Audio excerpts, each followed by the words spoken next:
Ontario.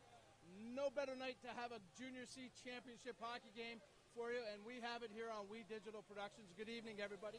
My name is Dominic Pop, and we're at the Essex Arena, of course, game number 6 of the Stobbs Division Final between the Lakeshore Canadiens and the Essex 73s. The first 4 games, neither team was able to win in their own building. Game 5, a change. Lakeshore wins at home. They now lead the series 3-2, looking to wrap it up tonight here on the road. They've been very good in this building. They've scored 10 goals in their first 2 games to defeat the 73s in both games here. Let's look at some of the numbers in this series. It's a very interesting statistical series, that's for sure. As I mentioned, Lakeshore's up 3-2 right now. The leading scorers in the series, no surprise here, Trevor LaRue has just been on fire. 6 goals in 5 games. He doesn't have any helpers right now, but just the same, he's been maybe the best player throughout this series. Curtis Jackson leads the scoring parade for the Essex 73s. He also has 6 points, 2 of those being goals. You read it out, Dylan Weston of Lakeshore, Eric LaRue of Lakeshore. That line has been devastating for the Canadiens. The 73s have to find a way to shut them down. Matt Smith of Essex, Kyle Walker of Lakeshore, and Parker Jocks of Lakeshore round out the top scorers in this playoff series so far. Essex has been outshot in each game in the first 5 games of this series, so that's something that has to change here tonight for the 73s. The power play, what can you say about the power play? Essex has yet to score a power play on 22 chances. Lakeshore, 5 power play goals on 35 chances. Again, you look at those stats, very important. That tells the difference in this series. Lakeshore, again, with 5 power play goals, Essex with nothing. Joining us on the broadcast is our color commentator extraordinaire, Steve Pronger joins us, and thanks for working with us tonight, Steve. Great to have you on the broadcast. Well, if you can't get excited for this, you probably shouldn't be here, right? Dominic, you know what? Tonight is a night of opportunity for both clubs, for sure.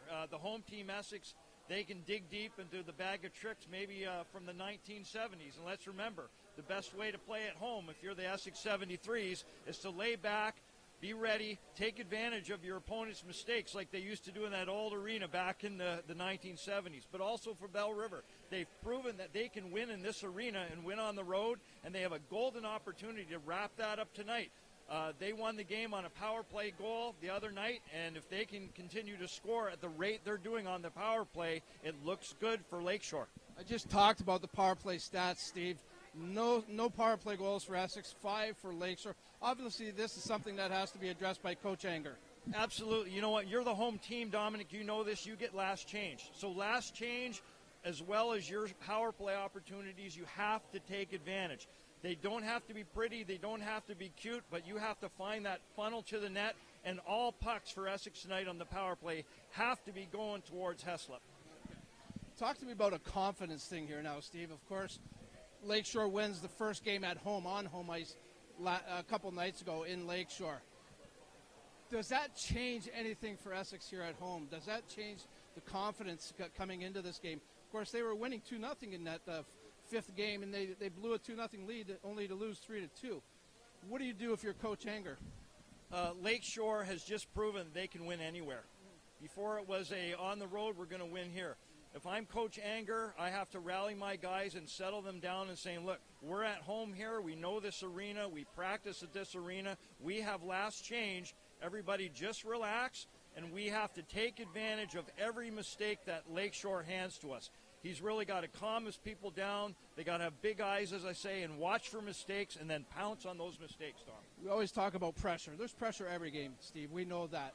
But you have to think right now, it's very important for Essex to get a good start here. They've been outshot every game. The power play speaks for itself. Those things have to change tonight. Yeah.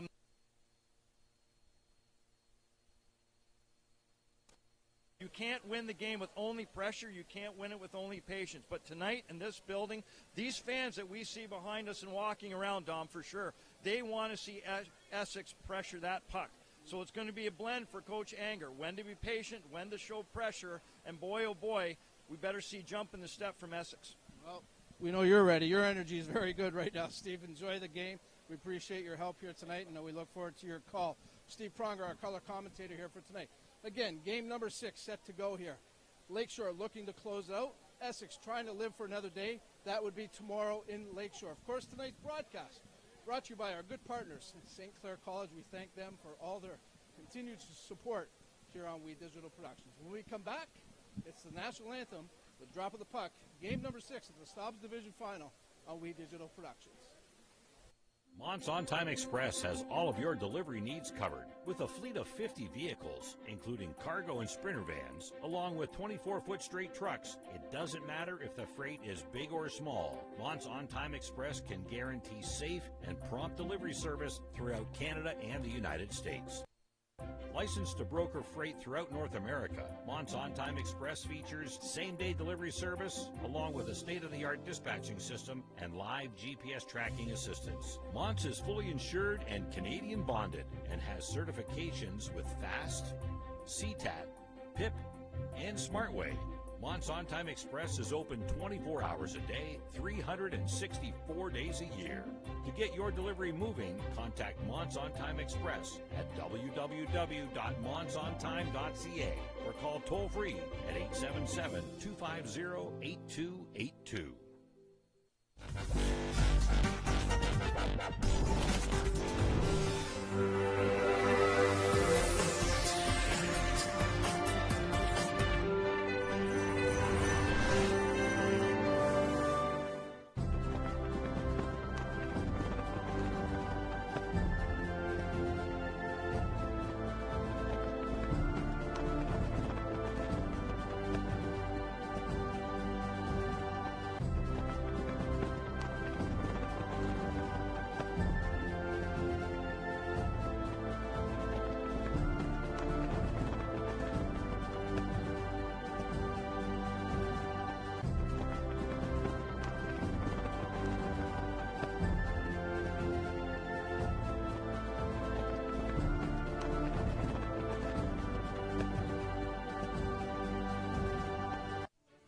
Hi, I'm Jeff from Mont's On Time Express.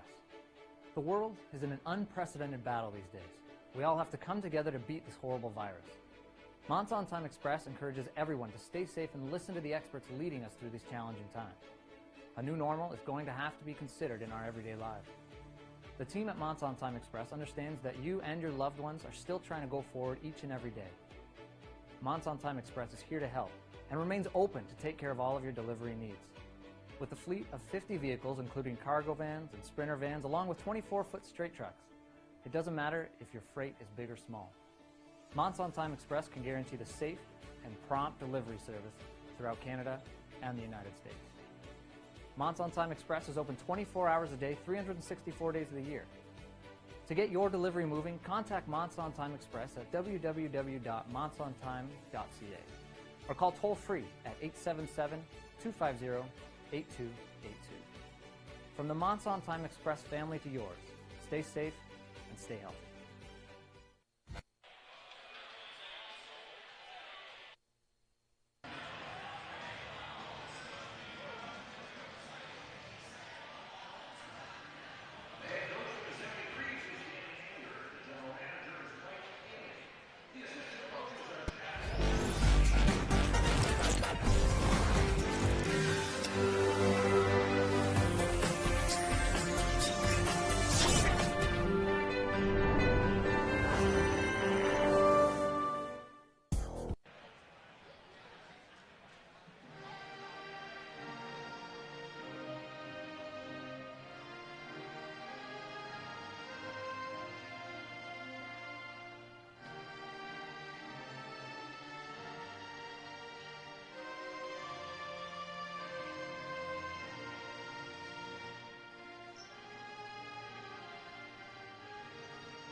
Hello again, everyone. Bill Kelso along with Steve Pronger. We've got Dominic Papa here as well in the We Digital TV crew. Game 6 of the best of 7 series. Let's get a look at tonight's starting netminders in goal. First of all, for the Lakeshore Canadiens, wearing number 30, Trevor Heslop. 7-3 win-loss record with a 1.86 goals against average and a 9.919 save percentage. And in goal for the hometown Essex 73's number 1, Jacob Knowles, a 242 goals against average, 8-4 record with a 915 save percentage. And the referees and the alignment for tonight's game. The referees are Kyle Vermast and Wade Peltier.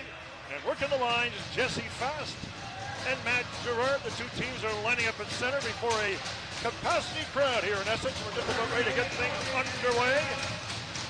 And we've got quite the noise going on hand already there, Stephen Pronger. That's right. Thank you, Bill. It's nice to join you. Big night tonight, a night of opportunity. And we are a nice night away, and the puck goes up into the crowd right off the face-off.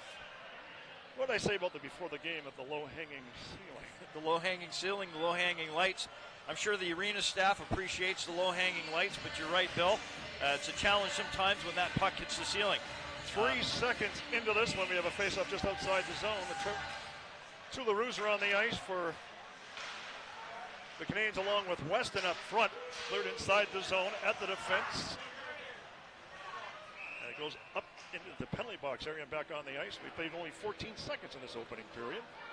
Yeah, Bill, both teams have to start quick tonight. The Lakeshore Canadiens, they really have an opportunity here to wrap up this series and move on tonight. And it should be interesting. Should be interesting. Albano back after the loose disc, played up on the wing for LaRue. On the move is Weston. Weston hustling through center, 2-on-2 up across the line. Fires it inside the zone, knocked down by Knowles. Knowles will ring it around the boards. At the line, it's kept inside the zone by LaRue. Here's a shot to the goal, and it just goes wide. That went wide of Knowles. McCarthy here at the right point. Down the wall, far side it goes. Siren took a bump, but he's now number 12. That's Matt Smith getting it out and down the ice. Changes coming for Essex. Nicely underway here. We've almost played a minute in this first period. At the line, and it's chipped out the center. On the loose puck on the far side. And it's cleared inside the zone. Now back after it. Racing after it is Trefan. Going to be a whistle on the play. It's icing. 1:12 into this opening period. Still looking for a first-round goal. There's a look at Anthony Iaquinta, the head coach of the Lakeshore Canadiens. Yes, Bill. Coach Iaquinta, he has a certain game plan tonight. You can see he looks very calm, collected on the bench. Why not? He's in the driver's seat tonight. He and his squad. He's just got to send it home. Essex looking to stay alive in the series. They've yet to win a game at home in this series. Lakeshore did for the first time in the series of either team the other night. Inside the zone, the defense cleared off the boards, out and down the ice. Another icing charge coming. And we played 1:26, plenty of whistles early in this one. Bill, that's not so bad. Not so bad for the Canadiens. They can slow things down. They're expecting Essex to come out in this home arena with a little gusto and gumption. If I'm Coach Iaquinta, I'm icing that puck tonight at will. Off the drop. Goes to the line and out. No, just kept it in. Nice play there by Pollock to keep it inside the zone. Heslop. Left it for Siren. Now at the line. It's kept in. There's a shot to the goal. It's deflected off a leg wide.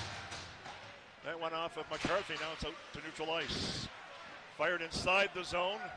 Heslop left it on the defense for Siren. Siren knocked down on the play.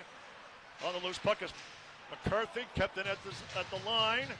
Here's Trefan towards the goal. It's in front and popping on top and holding on as Heslop with no further play. Seems busy around Heslop so far, Bill, but he really hasn't been tested. An easy save there for the game winner the other night. Trefan from, there it is again. Yeah. Simple play, keeping things calm in his own end, icing the puck, goaltender freezing it when necessary. Now off the line, that was Alex Braddock. Now on the defense. And he's trying to get it out. They battle for it along the wall. And now played by 15, that is Desson. Near side. Parker Jacques just gets it out through center. DeSantis couldn't get it. Got to stick up a little bit. And the Canadiens will just knife it through center. On the defense, here's Jacques. Jacques over center, dumps it inside the zone. On the loose disc is Braddock. Braddock, first time he's played here in Essex during these playoffs. Cleared out through center. Jacques inside the zone. That was almost stolen by Bazan, but taken by Braddock. For Ballmer. Long elite pass through center. Racing after it was Crookshank. He couldn't get it. Long elite pass is cut off near the line. That's Toms. At the right point, kept in by Jackson along the near boards towards the corner. Siren, far side it goes to Bazan. Sladuya just couldn't get it. And scampering back after it, there was Adam Dunn. Dunn for Toms. Crookshank going rink wide back to Dunn. Almost 3.5 minutes gone by in this opening period. Still looking for our first goals. It's played inside the Canadian zone. On the far side on the puck is 19. That was Curtis Jackson, who's had a pretty good series. Up along the wall. Now it's cut off by Jackson. Kept inside the zone. Wrist shot blocked very nicely by number 12. That is for the Canadiens, Albano, and he'll dump it inside the zone. Nearing the 4-minute mark in this opening period. Nothing's our score. Played through center. Away is Shirk. Across the line for Hull. Wrist shot. He sails it high and wide, and it will ricochet all the way out to center ice. Now turning 22. That is Shirk. Just got out to center. Hammered back in by Jacques. Went off a leg. The Roos are on the ice for the Canadiens along with Weston. Here's Dylan Weston. Took a bump on the play.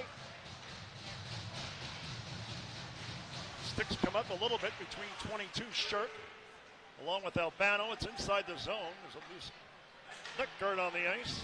The center ice areas. It's flipped through center on the far side and going after it is Jacques. Jacques. Ooh, he's hit hard there. And a pretty good check, and we got a whistle on the play, and looks like there's going to be a penalty on the play. Up slowly is Parker Jacques, and administering the hit was Mateo Trefan, and he's going to get the game's first penalty. Right, Bill. Big number 8 for Essex took a liberty there. A check from behind, a boarding. We'll see what the referee has to call. Here's a look at it. Yeah, clearly a check from behind into the board. Dangerous hit.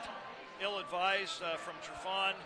And he's not even in the box yet. Billy's standing there. He may find himself out of the game. And that's what it looks like. He has been ejected. That's right. Number 8 from Essex, Trefan, is or at least yeah, because they have 2 on the board. I'm just curious, does he get 2 and 10? But he still would go to the room, though, because we still have 15, 13 to play in the period. So typically an ejection comes with a 5-minute major. We'll see what is being called. I only see 2 up on the wall at this time. We're on the board. Let's see if they change it. 4:47, nevertheless, is the time of the penalty. And let's see. You're right, Trefan has gone to the room. Face-off coming in deep inside Essex zone. 4:47, the time of the penalty. They haven't changed it on the clock in front of us. Let's see what happens. Off the draw, comes back to the line. Here's Trevor Leroux. Leroux with a shot through a screen. It's right on the rebound. Another stop there by Knowles. They pound away at it and they score. There you go, Bill. Just like winning the game the other night, Thursday night, Lakeshore wins on a power play. They come out early, take advantage of this power play. I'm not sure if play. they're going to count this one or not. I don't know if they scored. They thought they did. Everybody celebrated. Well, I guess the Leroux line's going to have another crack at it, but as Dom said in his pregame, 5 power play goals in this series so far. Comes back to the high slot. Siren. Here's a blast by 72 for Nemo. Siren for Leroux. Trevor Leroux. There's a shot towards the goal that was off the leg, and it's doubled up there by Leroux. Leroux coming to the circle. Centering pass in front. That was Walker who tried to make the pass. 1:20 left in the, there's a 2-minute minor, so there's 1:20 left in it. 14.5 to go in the period. From the circle, now passing in front. Good check there on the play by Crookshank, and it's knifed out and down the ice by the 73s. Yeah, Bill, good pressure there from Lakeshore. Didn't generate any shots on net, but better. The Essex 73s applying good pressure on that penalty kill. Here they come through center. Nemo with a long pass. Failed to click with Weston. Dumped inside the zone by 16 Everett Parent. Back to regroup. Here's McCarthy. 40 seconds left in the power play. McCarthy inside his own zone. Under pressure from Buglet, or Bugle.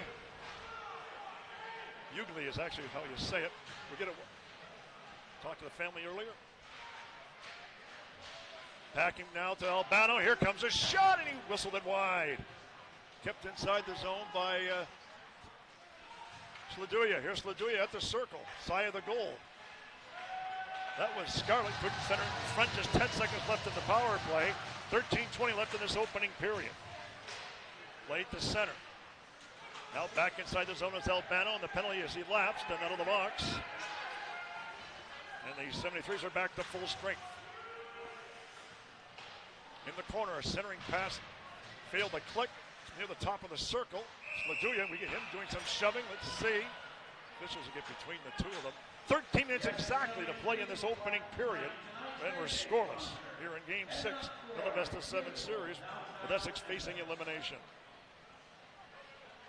Bill, Lakeshore has proven they can score in the power play. Looks like Knowles got the best of Knowles. Yeah, he did. That was the play that they didn't count the goal, because it wasn't. Great play. You and I could see it from up here. It looked like we agreed with the fans. We thought it was in. Good replay on that one, boys. Good stop. Back to the action. Here on the near wing. A good hit along the boards by Walker. They're inside the zone, and it's gobbled up by Bisson. Lead pass for Walker. That was cut off there by Matt Smith. Inside the zone it goes. Played by Heslop. That goes off a stick in the slot. Albano was knocked down on the play, and on the loose disc is Jacques. To the line and out. Inside the zone on delay. Canadiens have it through center. Wristed inside the zone, sails high and wide of the goal. 12:20 left in this opening period. We are scoreless here in Essex. We're checking inside the zone. The LaRue's on the ice. Now inside the zone, McCarthy going after it. And good stop there at the defense and cleared to the line. 3-on-3 the other way. Going off the ice is DeSantis. Then he stayed on the ice. Almost got caught from too many men. McCarthy up along the board, skates off his man, Jack Firth. With the puck to Siren. Siren to center. For LaRue, look out, just missed a hit. Dumped inside the zone as Weston knocked his man down. That was number 4, Riley Pollock. Here's Weston on the far side. Trying to get it in front. LaRue. Now dumped inside the zone by Dembinski. Carter Dembinski knocks it down. Checked by Weston. Turning is LaRue, and Eric LaRue gets it to center. On the move is Weston. Weston inside the zone with both LaRue's. Rolled to the goal, stopped by Knowles. Picked out in the defense there by Adam Dunn. Comes here on the wing where he approached the 9-minute mark in this opening period. At center. Slapped by Fable to the other side. Cut off and knocked down. Fable will play it at the defense for Albano. Gets rid of it to center. LaRue couldn't get it. It's across the line, but offside with 10:56 remaining here in this opening session. Bill, that last 2-3 minutes of play, a little frenetic, a little hectic. It took like a ping pong match. In, out, up, down. There's a shot of the Essex bench. They got to feel good about what's happening right now. They killed off that power play opportunity for Lakeshore. They're coming back with momentum, and it's showing.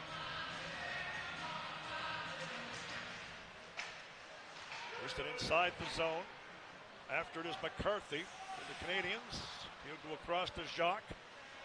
Jacques drilled to the ice there on a hit by Curtis Jackson. Pizzo brings it across the line. Andrew Pizzo taking the boards. Pretty good hit there. Passing in front. Walker didn't get it. Kept inside the zone by Jacques. And the Canadiens will turn at center. 10.5 to go here in this opening period. Jacques rinked wide for McCarthy. McCarthy tripped up but knocked down on a hit there by Kyle Blue. Looks like he got the knee out too. Got away with a trip. Referees, though, didn't see it that way. Inside the zone, a shot to the goal goes wide. Siren keeps it inside the zone for the Canadiens. Walker and back to the goal. On the loose disc, that was 23, Adam Pizot. Here's Walker. Near boards, Siren near the corner of the half wall. Canadiens fight for it. Siren goes leak wide. Here's a shot by Albano right on. Nice stop there by Knowles, and it's pounded off the boards up and down the ice by Crookshank. Icing charge coming here with 9:40 left here in this opening period. At times, Bill, it looks a little rough. Why not? There's a lot at stake tonight. Lakeshore wants to wrap this up and start thinking about what's next for them. Essex needs to win, plain and simple. They need to bring this back to Lakeshore tomorrow night. And they need to put more pucks to the net, that's for sure. That's right. Especially when you only average 22, almost 23 shots a game, and the other team's 33. Well, I can tell you, 22 shots on Thursday night in Lakeshore was not enough for them.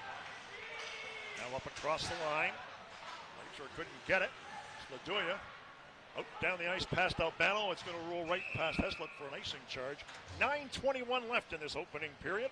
You've just joined us, Bill Kelso, Pronger, and the gang here for We Digital TV. There's a look at Danny Anger, the head coach of the Essex 73s. Yeah, and he's really in a good spot tonight. I know maybe down one game, you're thinking, how is that so? Well, the reality is he's playing at home. He's in a familiar building with his fans, and his team's looking all right. Across the zone, couldn't get it. Scarlett's on the ice. Comes out the center past Desanis. Here's Fable. Inside the zone it goes. Whistle on the play.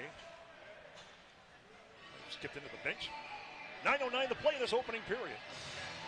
And again, just a little more about Danny Anger and Essex. They really have to be patient here tonight, Bill, and take advantage of every mistake that Lakeshore gives them. Flipped inside the zone by DeSantis on the backhand. Knowles steered it towards the corner. Toms takes his man to the corner boards as well. They fight for along the wall. Bisson there as well for the Canadiens. It springs loose, kept in by and for Bisson. They still fight for it. DeSantis out with the puck. Winning the puck battle. Come back to the line. Jacques across now for Fable. Fable, the shot towards the goal. It went off the glove and out of play. Bill, that was very good. Lakeshore using the ice, all the ice they have, really, really well. When you play north to south, east to west, then you put shots up on net, you find your opponent chasing. Okay, and there it is again, the scrum. We're stepping on landmines in the corner. Puck's going to come free. It comes back to that point. Shots on net for Lakeshore. Here's Fable, now for Jacques. Jacques will pound it inside the zone, steered to the corner. Weston couldn't get it for the Canadiens. Kept in by Eric Leroux. On the far side, Leroux, here's Weston. Weston, out of the corner, backhanded towards the goal, steered away by Knowles. Comes to the line, kept in by Fable. Actually, it did come out. Now through center, up across the line. There's a shot to the goal, blocked by Heslop. He's going to hold on, and there's no further play. That was off the stick of number 12, Matt Smith, the former Lakeshore Canadian. Halfway through the first period, we have a good look at Heslop there. That was a no-problem save for him. That's coming off. He's having a good breath in the corner. Here it is again, Bill. Puck brought in wide. Essex puts a shot up a net. It's a no-problem save for Heslop. He looks ready tonight. He's going to keep his team in this game. Trevor Leroux took the draw on the defense. Here's McCarthy. Siren there as well, the big man. But McCarthy had the puck taken by Weston. Weston off the glass to the line, but it's kept inside the zone by Dunn with a wrist shot through a screen. It goes wide. Shot to the goal, and it was hit a body and went wide again. Canadiens can't get out. Now they will, and it comes out through center with 7:42 remaining here in this first period. Again, still looking for our first goal here in Game 6 of this series. Dumped inside the Lakeshore zone. Back of the goal. Trying to spin it in front there is 14. That was Tyson Chittle, the captain, but it comes out to center. And back after it, the 73s. Here's Toms. Played by Dunn, knocked down there by LaRue. We get a whistle on the play, and what we got here? hand pass. No further play with 7:13 left in this period. Yeah, Adam Dunn, number 10. Another look at Heslop there. I'd like to see a defenseman showing poise and aggression. Takes a shot. Billy got his own rebound. Almost a great goal. He almost put one by Heslop there. Walker takes the draw for Essex. Shot in by Dembinski. Now played through center. Near side, Pizzo will dump it in. Walker on the ice along with Nemo. Pretty good line for the Canadiens. They still try and battle away for it. Here's a Pizzo for Walker. Walker, big body forward, made a nice move with the puck. Still controls it up along the boards. Back of the goal. Here's Nemo. Jake Nemo on the loose puck. Almost an interference there. Comes back to the line. Let's see if we're going to get that called. And that was called by the referee from the center ice area. But it's going to be looks like a cross-checking penalty. Yeah, you got to be careful on that. Pizzo's got to keep his stick down. That's a no business penalty. You can't use your stick like that in Game 6 of the playoff game. There it is again, up high to the neck and head area. Pizzo hitting the Essex player. You don't want to give away these power plays to the home team, Bill. Essex 0 for 6 the other night in Lakeshore. One of the major reasons why they lost the game. Now kept inside the zone, a shot. Passing in front. Another shot. Ooh, nice stop there by Heslop. They bat away for it. Back of the goal. We got a whistle on the play. No further play. Get some shoving inside the zone. Liam Hall there along with 14. That's Tyson Chittle. Officials will break them up. Yeah, again, Lakeshore's got to watch how they use those sticks. You know, you grip that stick apart, the shaft apart. Albano coming in there, pushing and shoving with you. Got to watch that cross-checking penalty. The referees will give you certain liberties when you're shorthanded in your own end, but you really have to be careful that you don't take that second penalty, finding yourself 2 men down. Face-off will be to the left of Heslop. 6:27 to play in the period. 1:49 left in the power play. We've only had 11 seconds expire off the clock. Inside the zone. Trevor LaRue up against Matt Smith. They scrum the draw. It's played back to the point. Now it comes here to Dunn. Dunn with a shot through a screen off the leg. Going after the puck there is Jacques. Jacques gives the puck away behind the goal. Here's Chittle. Back to the point it comes. This is Toms for Chittle on the half wall. Now in back of the goal for 24. Liam Hall. Back to the line it comes here to Dunn. Swings it across. Got it back from Toms. High slot. Shot towards the goal. Blocked. Rebound blocked again there by Heslop on a good stop. Another shot went wide of the goal. Here's Toms faking a shot now towards the corner. Gets it in the slot. Toms. Stick handling away from LaRue. And it's finally wristed to the line. And it's going to come out. Here's LaRue. Just get rid of it down the ice, and there's a minute exactly left. Bill, Essex, on the power play. Essex can't afford to be too fancy here. They need to put shots on net. See, too much passing, not enough shot. Pass through center and a good one up across the line. Here's Dembinski. Back to the goal, played by Albano. It's coming to the line, kept inside the zone by Toms. In back of the goal, Albano takes his man. LaBourge coming out in front. Shot to the goal, and they score! Number 6, Carter Dembinski, opens up the scoring on the power play with 5:17 to play in the period, and it's a power play marker. Essex on the board first. There's nothing more important for the home team when you're down a game in a playoff game than a power play goal in your own building. I just finished saying that Essex got to take shots on net, and here it is there. Simple thing. People go into the net, followed by shots on net. Dembinski does the right thing, waits till the goalie is down, puts it up above him. 1-0 Essex on the power play, Bill. And Heslop was down and out on the play. So it's 1-0 Essex here in period number 1. Here in game 6. Keep in mind they led the other night 2-0 into the second period. And Lakeshore came back to win it. At the line, it's kept inside the zone. Shot by Jacques was blocked at the defense.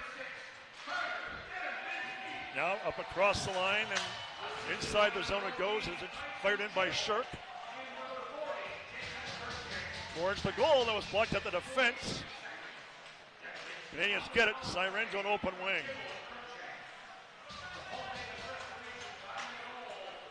Crookshank and Chittle, I believe, got the assist. I know Crookshank got one of them. We'll see who got the other. Nevertheless, it's 1-0 Essex. Albano gives the puck away inside the zone. It comes back to the right point. There's a shot through a screen blocked at the defense by Jacques. Jacques gets it ahead. Look out. Walker was stood up there effectively by Matteo Trefana. Shot to the goal. The rebound. What a save there by Holmes on the rebound. Wow. That went off the stick of Jacques, and now it's a 2-on-1 break to Living across the line to the goal, and a good defensive play there by the defense. 27 on the play. That was Fable. Made a nice play defensively with 3:58 to play here in this opening period. Far side along the boards. Pretty good check there administered there by 23. That was Pizot as it's played up and down the ice. Icing waved off. Changes coming for both teams with 3:40 to play here in this opening period. Albano here on the wing. Skating to the line. Passing for Weston. Weston down the right side up across the line. Now has it out of the corner. Dylan Weston skated off and knocked to the ice. Good check there. Here's LaRue. Back to the goal for Weston. Eric LaRue's in front, but Weston centering pass in front. A rebound, and Weston is knocked off stride, but kept in by McCarthy. Swings it across for Jacques, or I should say Albano for McCarthy. In the corner it goes. That hit a leg.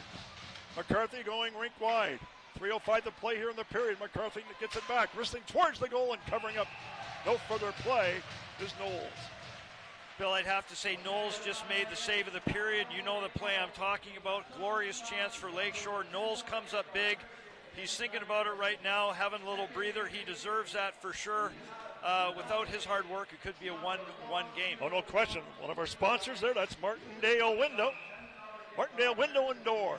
Established in 1943, family-owned and operated. Martindale Window and Inc. has been supplying the highest quality products and service in the window and door industry for over 75 years.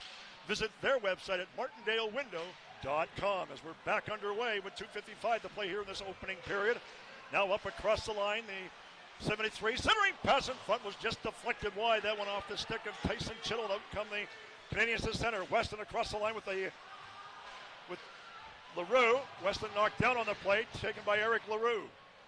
Looking for Trevor LaRue, knocked his man off strike, got the loose puck back to Eric LaRue. There's a shot. Now looking for Weston. Weston has it and back to the goal. Dylan Weston. LaRue comes back to the point instead and can't keep it in. Is Parker Jacques. 2:23 to play in the period as he hammers it back inside the zone. Changes coming for both teams. On the puck is Braddock. Braddock for Jackson, bumped by Scarlett. Played by Fable to an open wing. On the defense there is 27, Andrew Toms. Now across the line for Jackson. He skidded off there by 37 to Sanis. Here's Fable. 1:57 to play here in the period. DeSantis on the wing, had trouble getting it. Now he gets it back again. Away from Jackson, plays it off the boards. Up across the line. Going after it is number 8. That was Sladuya, but he couldn't get the puck.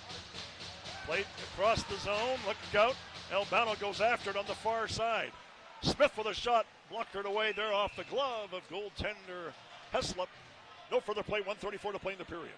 Bill, we're under 2 minutes, and in a playoff game of this magnitude, can't take too many ill-advised risks under 2 minutes. The last thing you want to do is send your opponent to the dressing room feeling too good about themselves and showing a crack in your armor.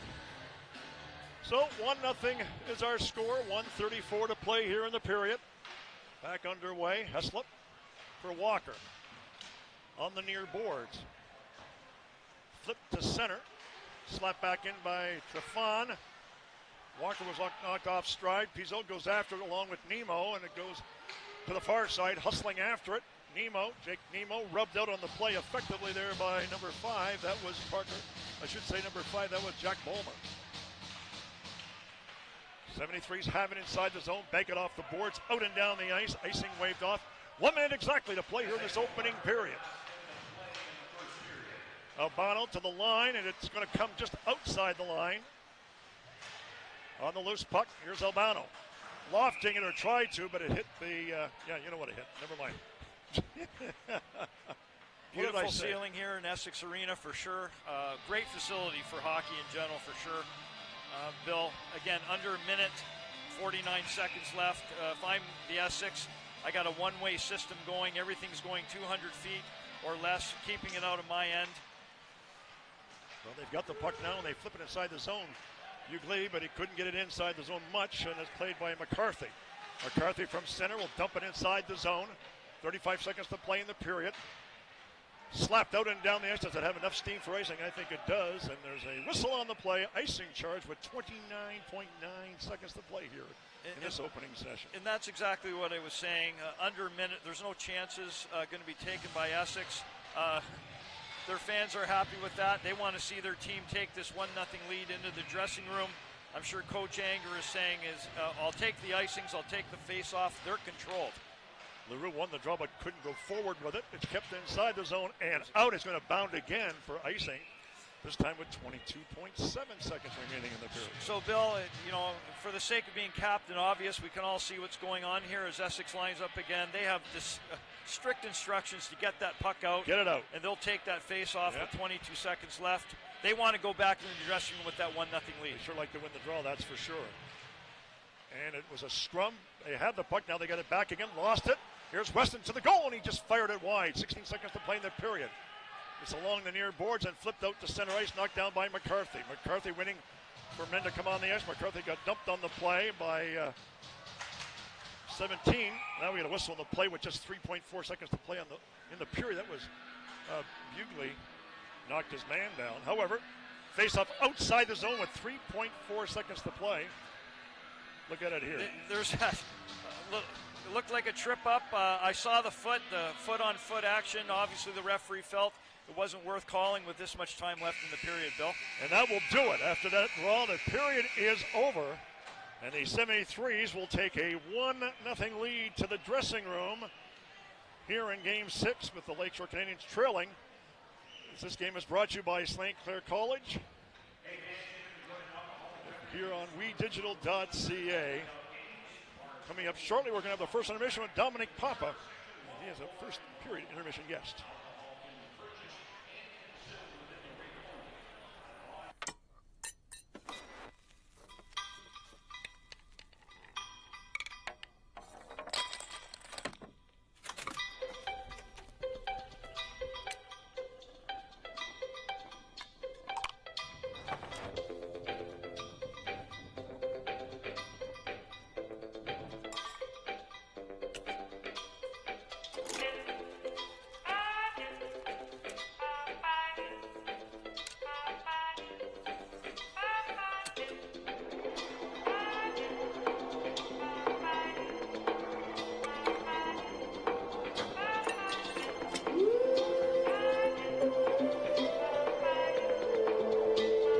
RRSPs are a great start, but when you have a comprehensive plan that covers all of your life, you get a more sound, fulfilling retirement.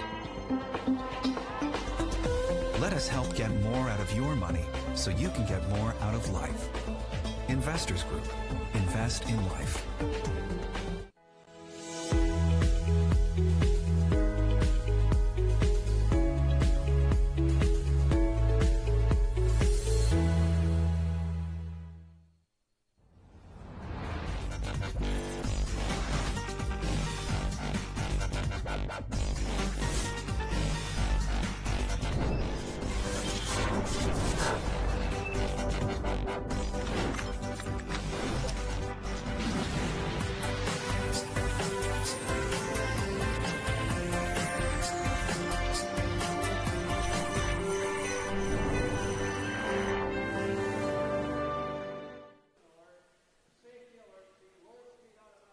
Welcome back to the Essex Arena, the site of Game 6 of the West Division, Stobbs West Division Final.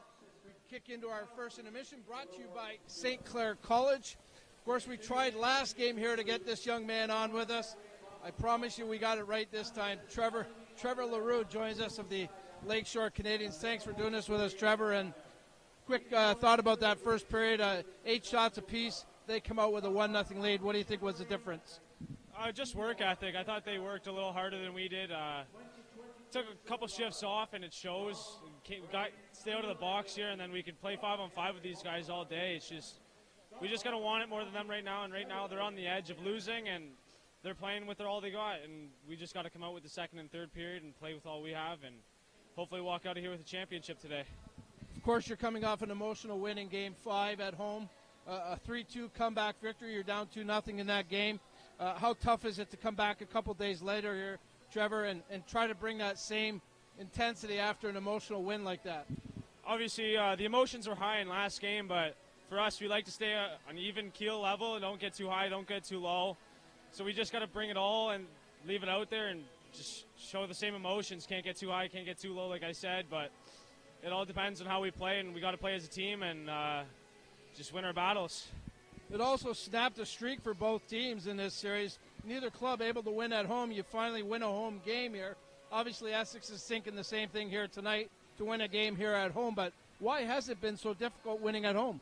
It's crazy. I don't think I've ever seen a series where no team could find a way to win at home, but I couldn't give you an answer why no team could win at home, but just one day the one team wants it more, the next the other day wants the other team wants it. So it's all on who wants it more on the nightly basis. But it was just crazy to see that no team could win at home until obviously we won at home on what was it, Thursday there.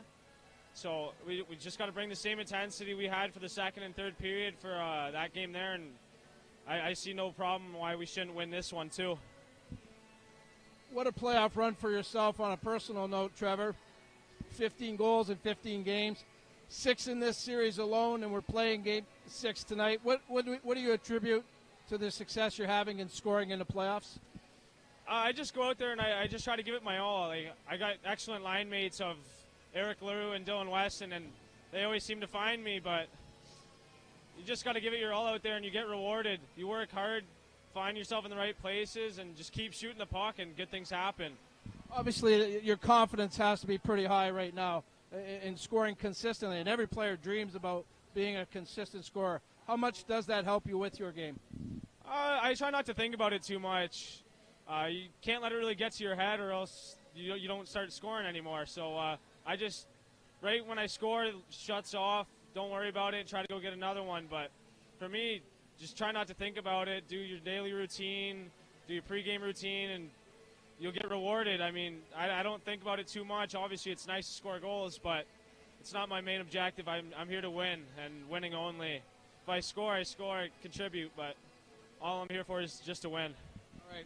Well, I know we took you out of your routine here. I do appreciate you giving us some time, Trevor. Good luck the rest of the way, and certainly congratulations on everything up to this point. Thank you. Thank you for having me. Trevor Luro, an outstanding hockey player for the Lakeshore Canadiens. We're going to take a quick timeout. When we come back, we're going to talk to a legend from the area in hockey circles. I'm not even going to give you the name yet. I'll just let you come back and you'll see for yourself. This is game number 6 of the West Division Stobbs Final on We Digital Productions.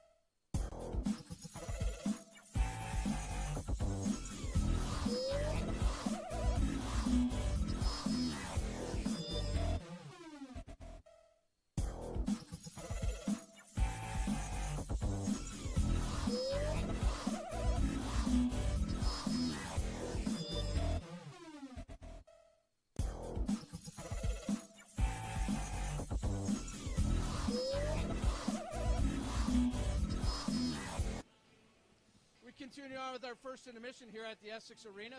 Game number 6 of the West Division Stobbs Final.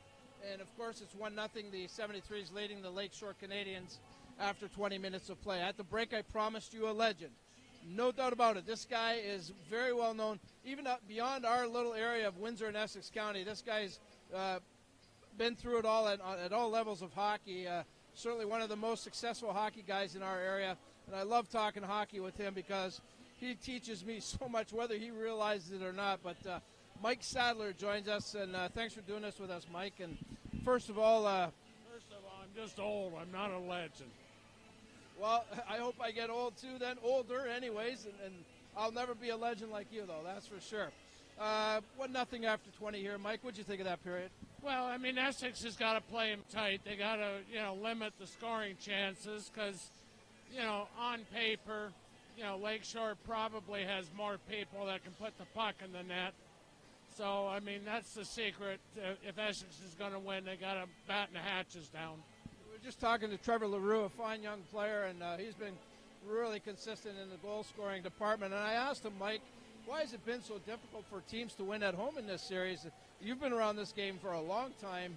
Have you ever seen it like this where, teams are just struggling to find a way to win at home? Well, I think a lot of it, the anticipation, nerves or whatever, but, maybe, the home team a little complacent. There's a lot of things go into it, so. Yeah, it's been interesting, that's for sure.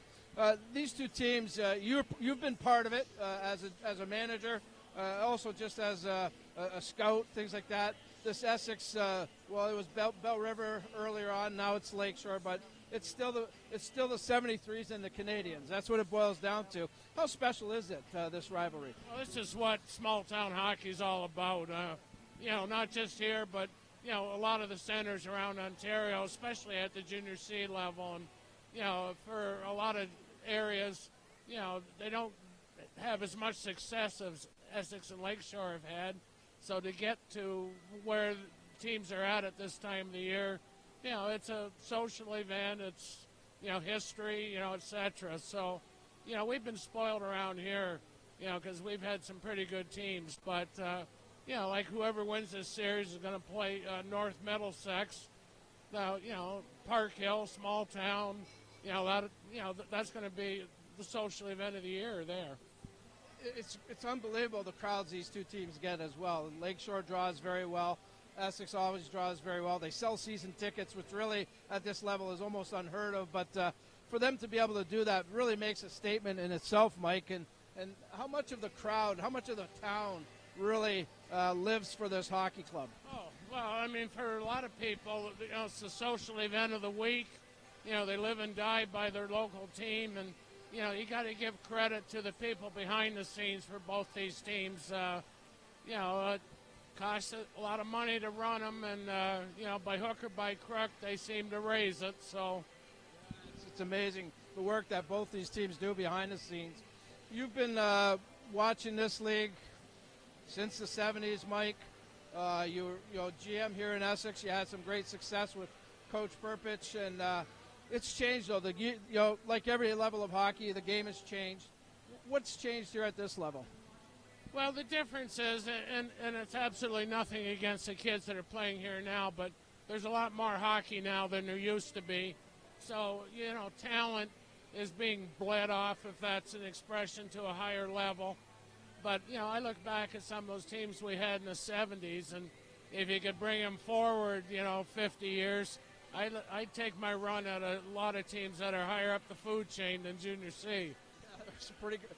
I mean, guys were actually going to the NHL from the Essex 73s.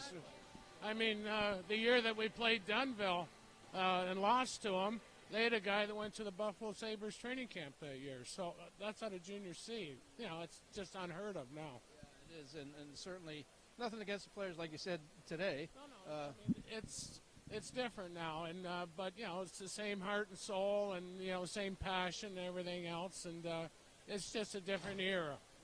Well, you had mentioned to me the other night we were talking, and you said sometimes players are given up on too soon, and not that they're missing these players at the junior C level, but there's a case for that. That's for sure, that players are written off too soon, perhaps. Oh, definitely, and that's why one of the exercises that I do is to backtrack, through junior B and junior C. I mean, are you going to find a lot of players? No, but like Trevor LaRue is a fine example. He is a lot better than he was 2 years ago. Yeah, maybe next level for him next year. Mike, always great to talk hockey with you. Enjoy the rest of this, and good luck with the Kitchener Rangers. I know you're still working with them and doing some great work there. Made playoffs. We'll go from there. Good luck. That's Mike Sadler, one of the best guys in our area when it comes to hockey, that's for sure. A quick timeout, and when we come back, Bill Kelso, Steve Pronger with the call of the second period. This is the Stobbs Division Final Championship Series on We Digital Productions. Did you know that the most severe injuries in our region are motor vehicle crashes? 65% of road fatalities last year were directly the result of distracted driving. 90% of injuries arriving in our emergency rooms are preventable. Our message to you this summer is, put down the phone. Just drive. Let's work together to keep our trauma stretchers empty.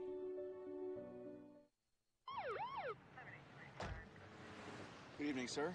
Where are you coming from? I was just at a buddy's watching a game. Have you consumed any alcohol tonight? I had a couple beers. Thanks.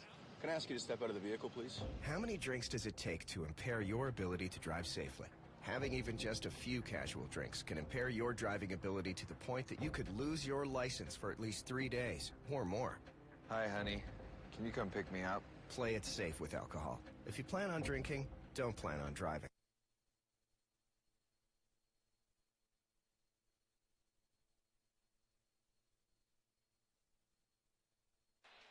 We are back here in Essex. Bill Kelso along with Steve Pronger, Dominic Pop, and the rest of the crew here. Digital TV.ca. And Steve Pronger, your impressions of that first period? Bill, I think the Essex 73s have Lakeshore exactly where they want them. If I'm a coach in my home building and I'm down one game, really 1-0 lead coming out. So one goal in this period, Dembinski on a great play approaching the net on the power play from Chittle and Crookshank at 14:43 in the first, beating Heslop, giving Essex 73s this all-important one-goal lead. Lakeshore and Essex tallied the same amount of shots, 8 each in that first period. And again, Lakeshore is down. They got something to play for now. Essex has full control, Bill. Now we're underway to start the second period. Two teams will start the period at full and even strength. At the defense, the Canadiens get it to center. 18, Trevor LaRue.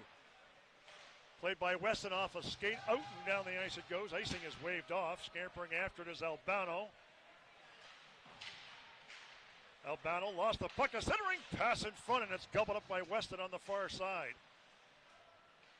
Weston on the defense for Albano. Played off the wall through center off of LaRue. That was Eric LaRue. Trevor LaRue on the forecheck. Knocked down by Weston. Weston against the defense, played by the 73s. Cleared through center. Now up across the line. Lead pass in the slot. Good checking play there on 24 Hall at the line. It goes to the corner. Albano skates his man off. LaRue on the forecheck. On the loose puck is Firth. Spun it and back to the goal for 14, Chittle. Going after it is Smith. Matthew Smith near corner, centering pass in front, gobbled up by LaRue, and it's going to be cleared out and down the ice. It's rolling past the goaltender. Knowles icing with 1:12 gone by here in this middle period. Again, Bill, it appears Essex is riding on some momentum. They've gained in the first period, of course, up 1-0. If you're going to cycle the puck down low in your opponent's end, that's a very effective tactic. You have to look for that player skating into that open, soft spot and get him that puck just at the right. I call it the Austin Matthews spot. Well, that's a dangerous spot. If it's Matthews, that's for sure, because any spot is dangerous with him on the ice. As we're back underway on the defense, 21, that's Braddock. Played through center, going for a fall is LaRue. Here's Albano. Canadiens can't get out in the slot towards the goal, and that was blocked in front. I think that went off of 27 Fable. Here's a long lead pass, and with speed of LaRue across the line, Eric LaRue takes it to the goal. Great save by Knowles, and he's going to cover up on the rebound with no further play. Good speed there from LaRue coming down close side to us, Bill. But again, Knowles gets the best of him, just like he did many times in the first period against a number of Lakeshore players. Here we'll have a look at it again. We'd hope to see LaRue coming down that left wing. He busted down there pretty good, didn't he? That's right. Good fake move. Again, nice stop. Knowles gets the best of him. Walker keeps it inside the zone, spun it in the slot, backhanded towards the goal, blocked at the defense by Toms. Good hit there by 23. That was Pizot, who's also on the ice with Nemo. Siren. Inside the zone it goes. Here's Nemo on the forecheck.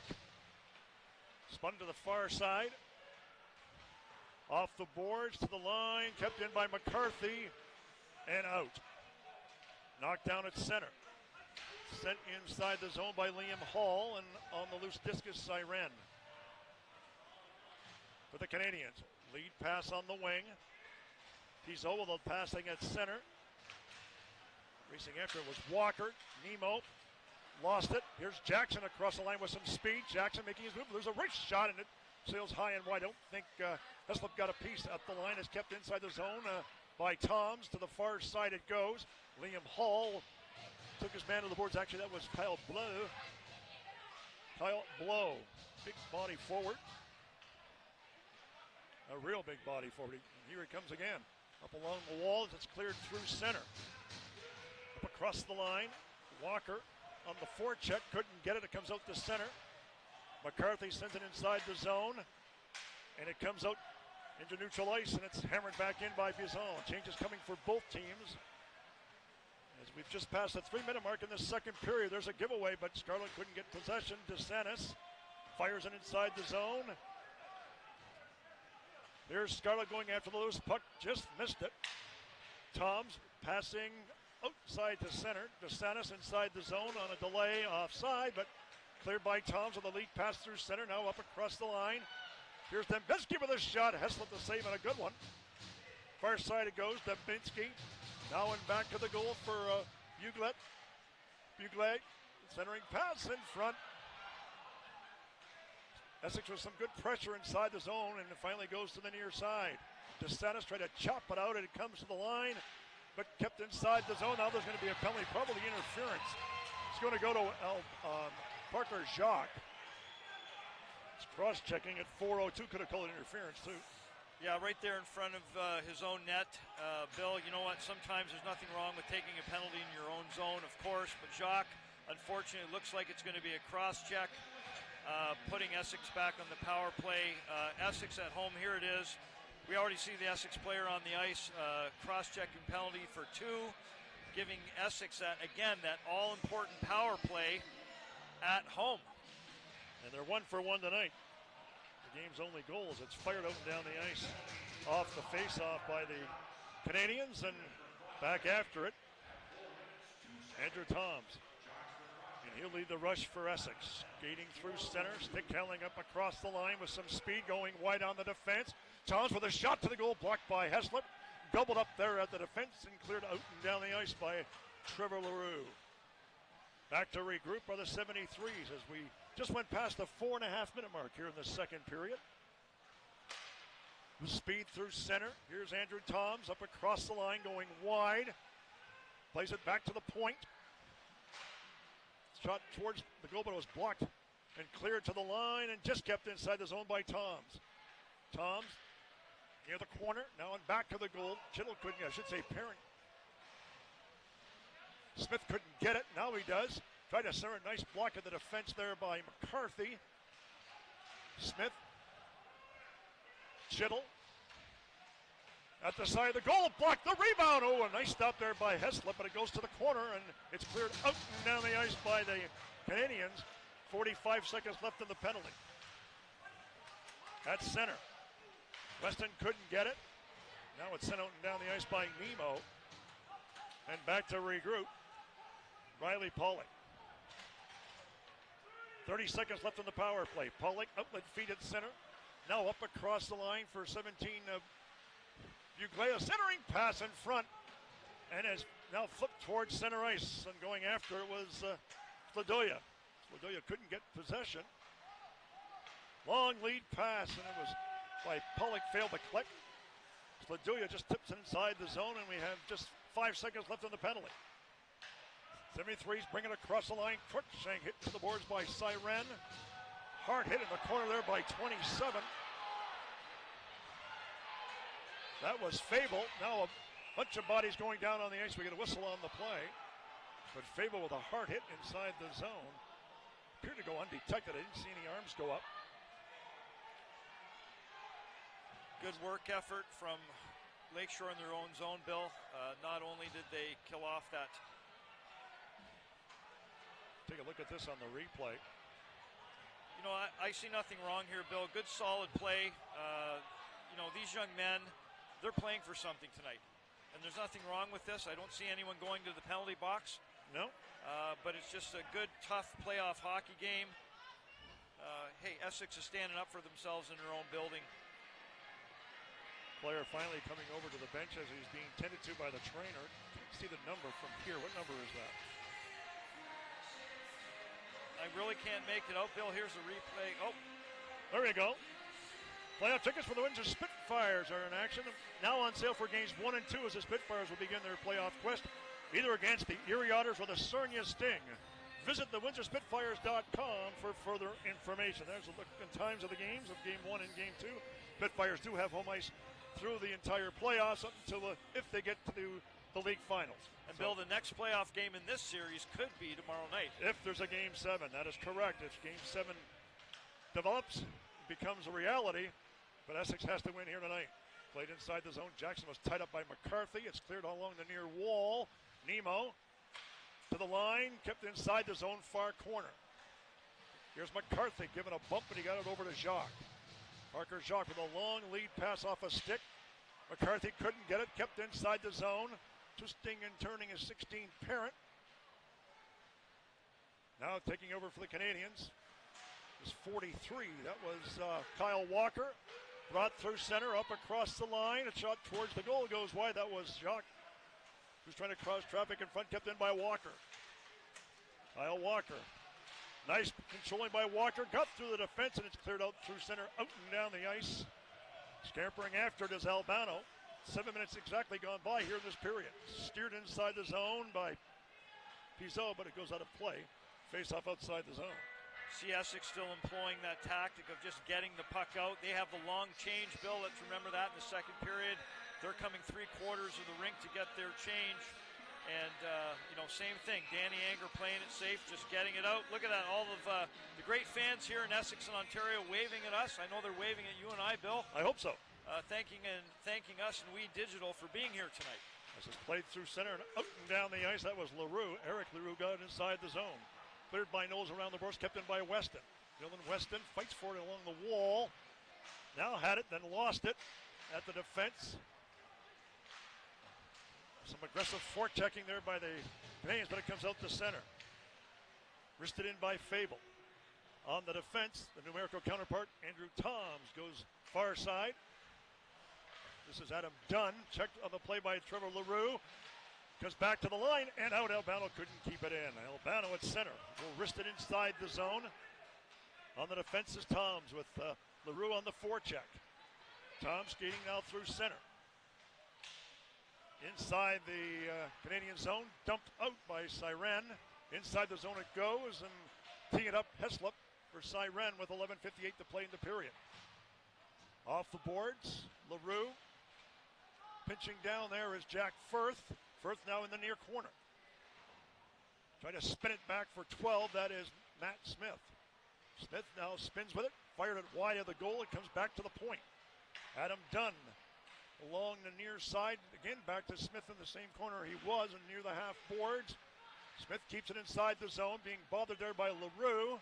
Shot towards the goal is deflected up into the netting with 11:27 remaining here in this second period. Bill, both teams seem content to get the puck deep on the other team, and it looks like they're both employing what I call a fat forecheck. In other words, one man hard on the puck, you call that your F1. Other players are taking away the wide lanes outside the dots along the boards. It seems to be very effective because both teams seem to be coming up with the puck and able to shoot it back in the opponent's end. Cruikshank leaning in for Essex against Scarlett. Scarlett got the puck. Played up on the wing. DeSantis knifed it through center. Bizon's the other forward on the ice. Played offside in effect. Canadiens clear the zone. Now apply the forecheck. Cruikshank outlet feed too hard for Dembinski. That was Connor Dembinski on the defense. McCarthy with a long lead pass off Bizon. That hit a stick, I thought, but Bill, you're absolutely right. That did hit his stick right in front of us. Shouldn't be icing.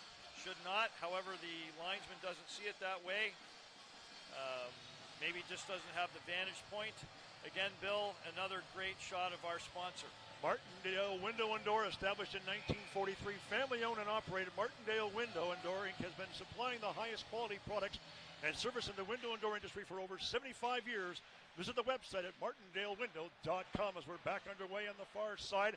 In the slot, there's a shot to the goal, and it went wide. I don't know if Heslop got a piece or not.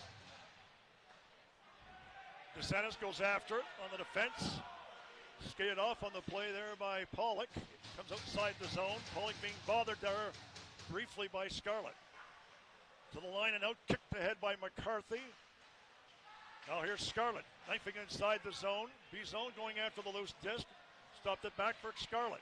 Bizone knocked down on the play. Scarlett pushes his way inside the zone. Comes around the boards.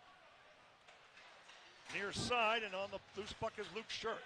Shirk down the right wing, up over the line against Jacques. Jacques plays it. Shirk trying to skip by him, then he hits Jacques hard. And there's going to be a penalty on the play. Probably checking from behind or boarding. Let's see what the call is. Bill, you know, when you see a player hit the boards like that and hear the noise, of course, we'll have a look. I don't know. I tend to agree with number 22, Shirk there. Also, it could be a factor of the Lakeshore player turning his back or stopping at the exact moment. Here's another look at it. I don't know. I don't know. I think Myself, I probably would call it, but that's just me. I think number 5 put himself in position there to be hit like that. And although I felt the other guy may have had time enough to change his mind about hitting. But I know what you're saying. But regardless, we have ourselves. Yes, we do. And the debate rages on. Skate through center. Here's Nemo with speed up across the line, going wide against Dunn in the near corner. Trevor LaRue on the ice. Weston, Eric LaRue. Walker. Played by the Canadiens off the boards. I should say the 7-3's out and down the ice. Parker Jacques on with Nemo. You've got Weston, LaRue, and Walker. The 5-man quintet for the Canadiens as they skate through center up across the line for Nemo. Jams on the brakes. Went rink wide. Good pass from Walker to Jacques. Jacques in the high slot. Now moving in. Gets it back in the bumper spot. Centering pass in front. It comes to Nemo. Nemo with a shot deflected over top of the goal. Out of play.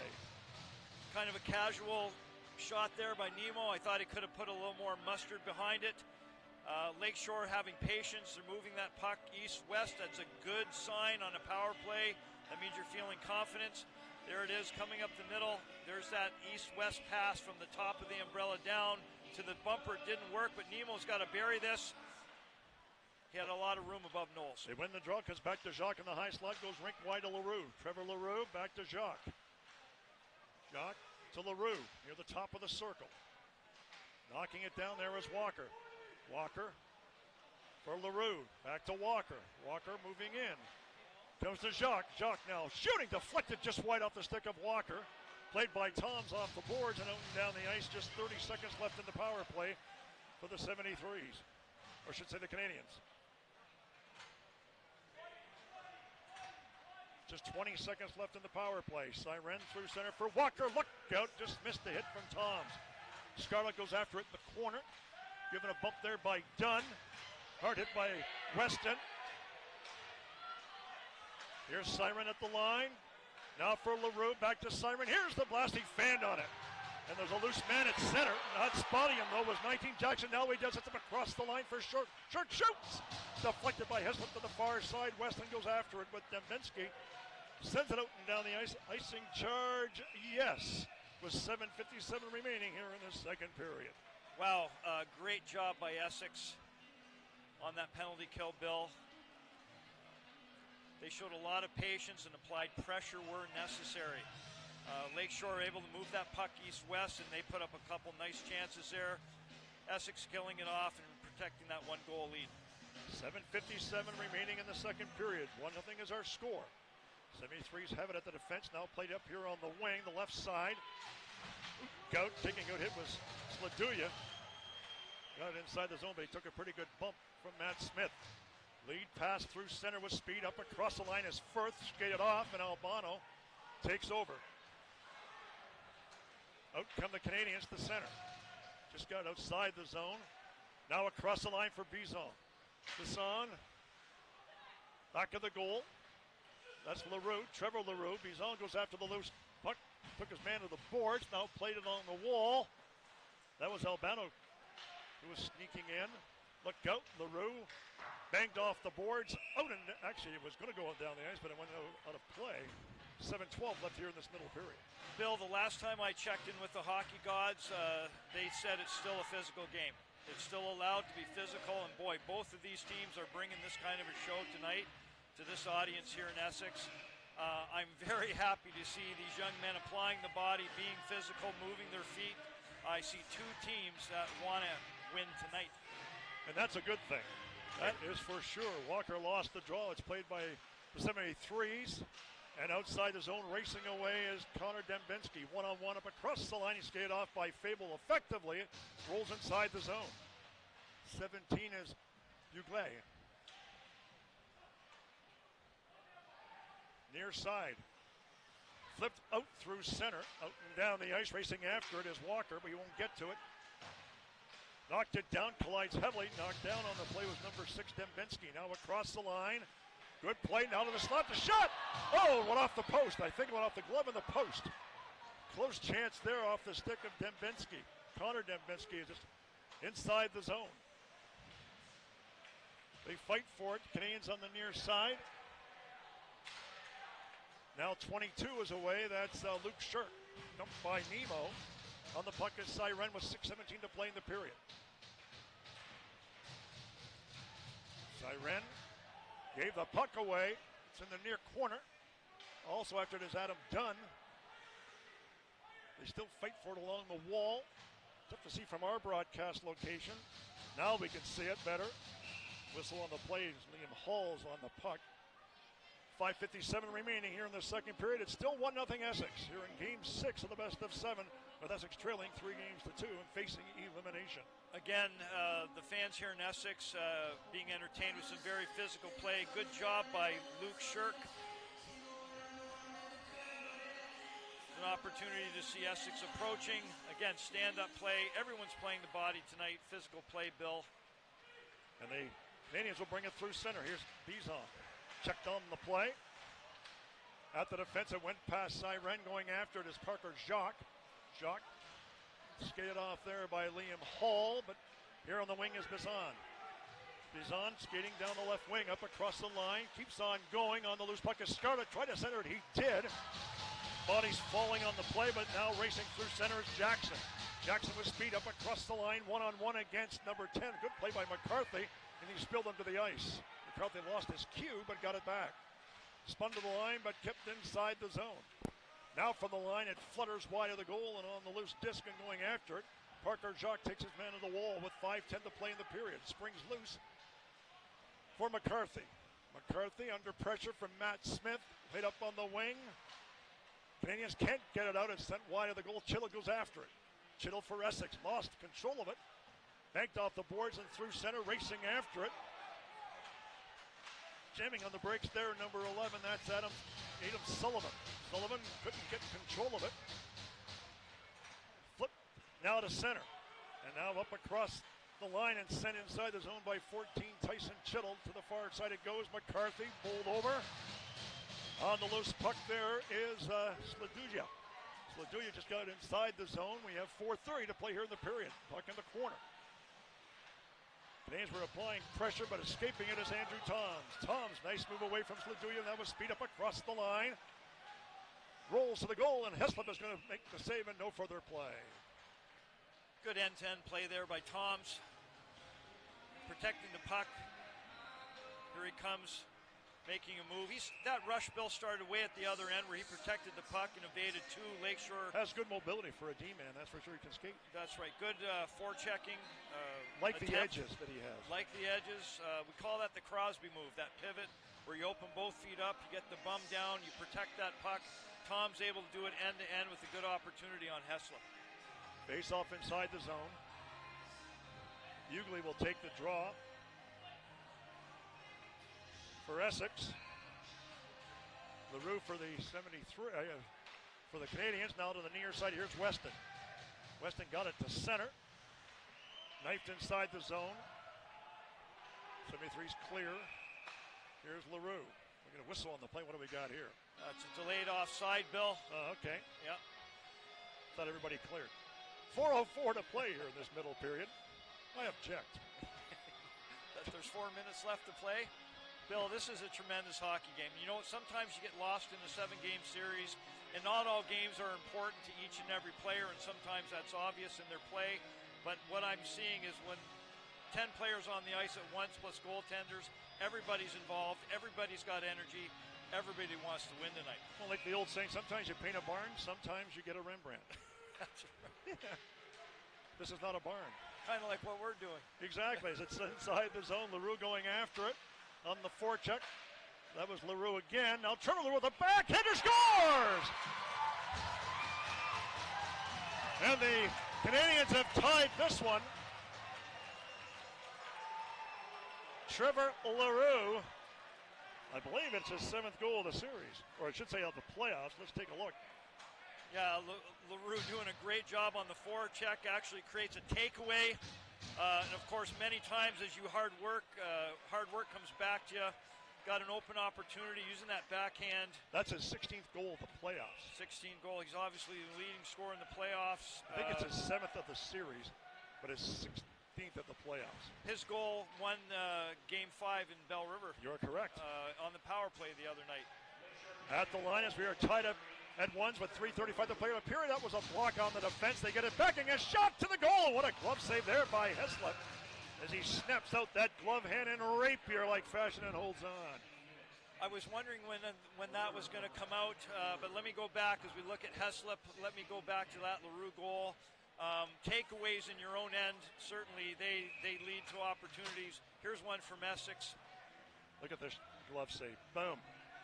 You know, Heslop now is going to be standing up behind. He's going to be energized by that LaRue goal. Heslop sees an opportunity here. Absolutely. Canadiens, as it's 1-1 with 3:25 to play here in the period. Played off the boards, kept inside the zone. Shot gives his man a bump, and then he actually knocked him down. That was 24, Liam Hall. We get a whistle on the play. Good crowd along the side wall there with 3:18 left in this middle period. Bill, if the score stays 1-1 beyond the end of this period into the next, you're going to see more of these, what I call these rugby scrums along the boards. This is what's leading to it right here.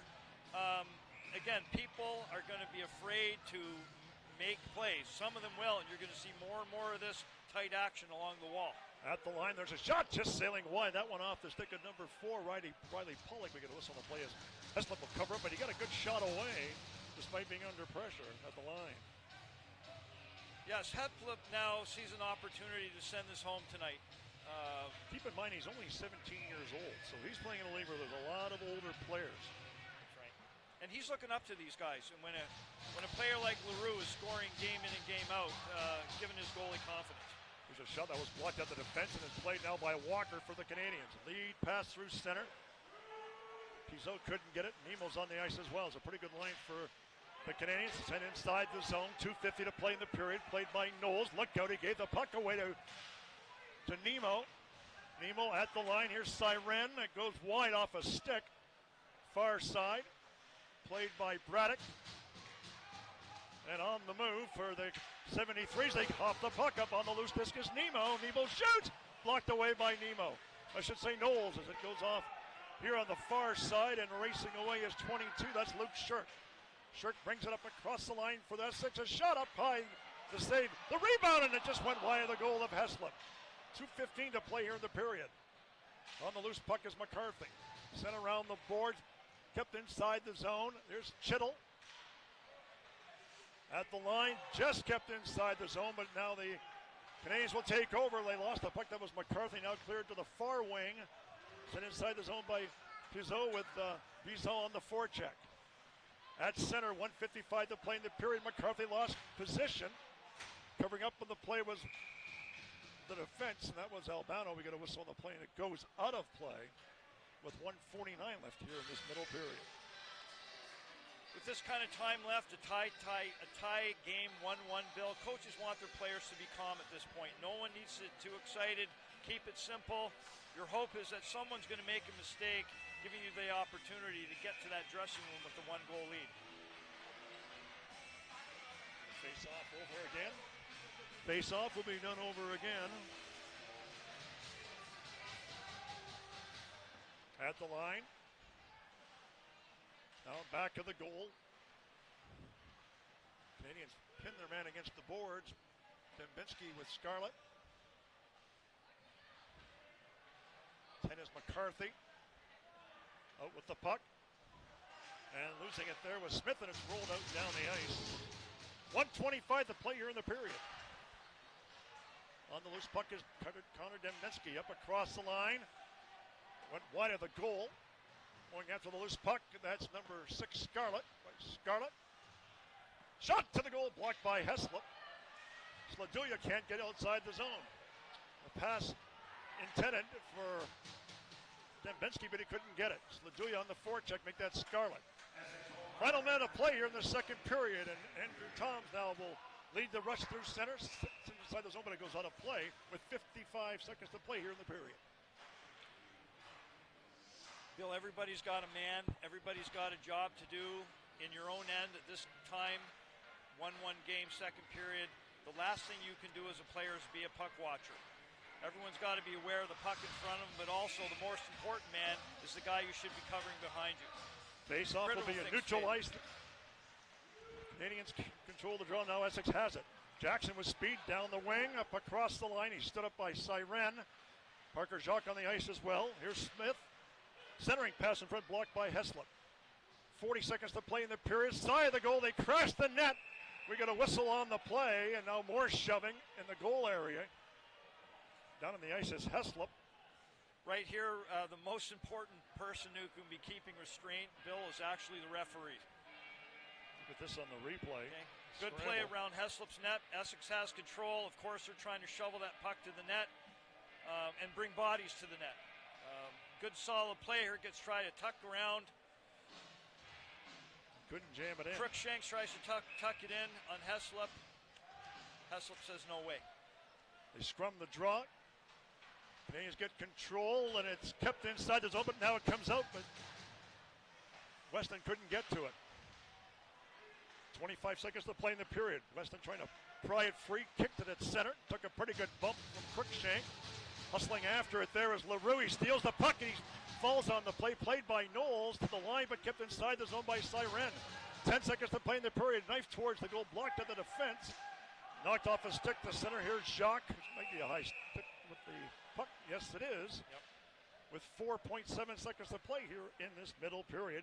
We're tied at 1. Bill, it could be very critical where this face-off is.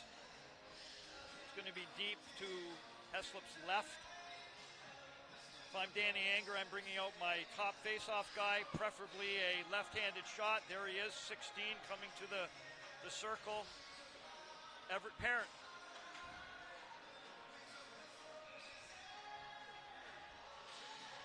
Parent won the draw. Shot towards the goal was blocked at the defense. The buzzer is going to go, and that is the end of the second period. And we are knotted up at one as Jacques does some shoving there at the end of the period. They'll get between them. 1-1's our score at the end of 2 here in Game 6 of the best of 7. Provincial Junior Hockey League Stobbs Division Final presented by St. Clair College and WeDigital.ca TV. And a quick comment about the period. Well, Bill, I'll tell you what, 1-1 with 20 minutes left to play. I'm sorry. It's anybody's game. We want to, if I'm the home team, we want to go back to Bell River tomorrow night. I'm going to play a safe game, and I'm just going to set traps for my opponent all over the ice. That's the story so far. Thank you there, Mr. Pronger. Second period intermission begins right after these words. Mont's On Time Express has all of your delivery needs covered with a fleet of 50 vehicles, including cargo and sprinter vans, along with 24-foot straight trucks. It doesn't matter if the freight is big or small. Mont's On Time Express can guarantee safe and prompt delivery service throughout Canada and the United States. Licensed to broker freight throughout North America, Mont's On Time Express features same-day delivery service, along with a state-of-the-art dispatching system and live GPS tracking assistance. Mont's is fully insured and Canadian bonded and has certifications with FAST, CTAT, PIP, and SmartWay. Mont's On Time Express is open 24 hours a day, 364 days a year. To get your delivery moving, contact Mont's On Time Express at www.montsontime.ca or call toll-free at 877-250-8282.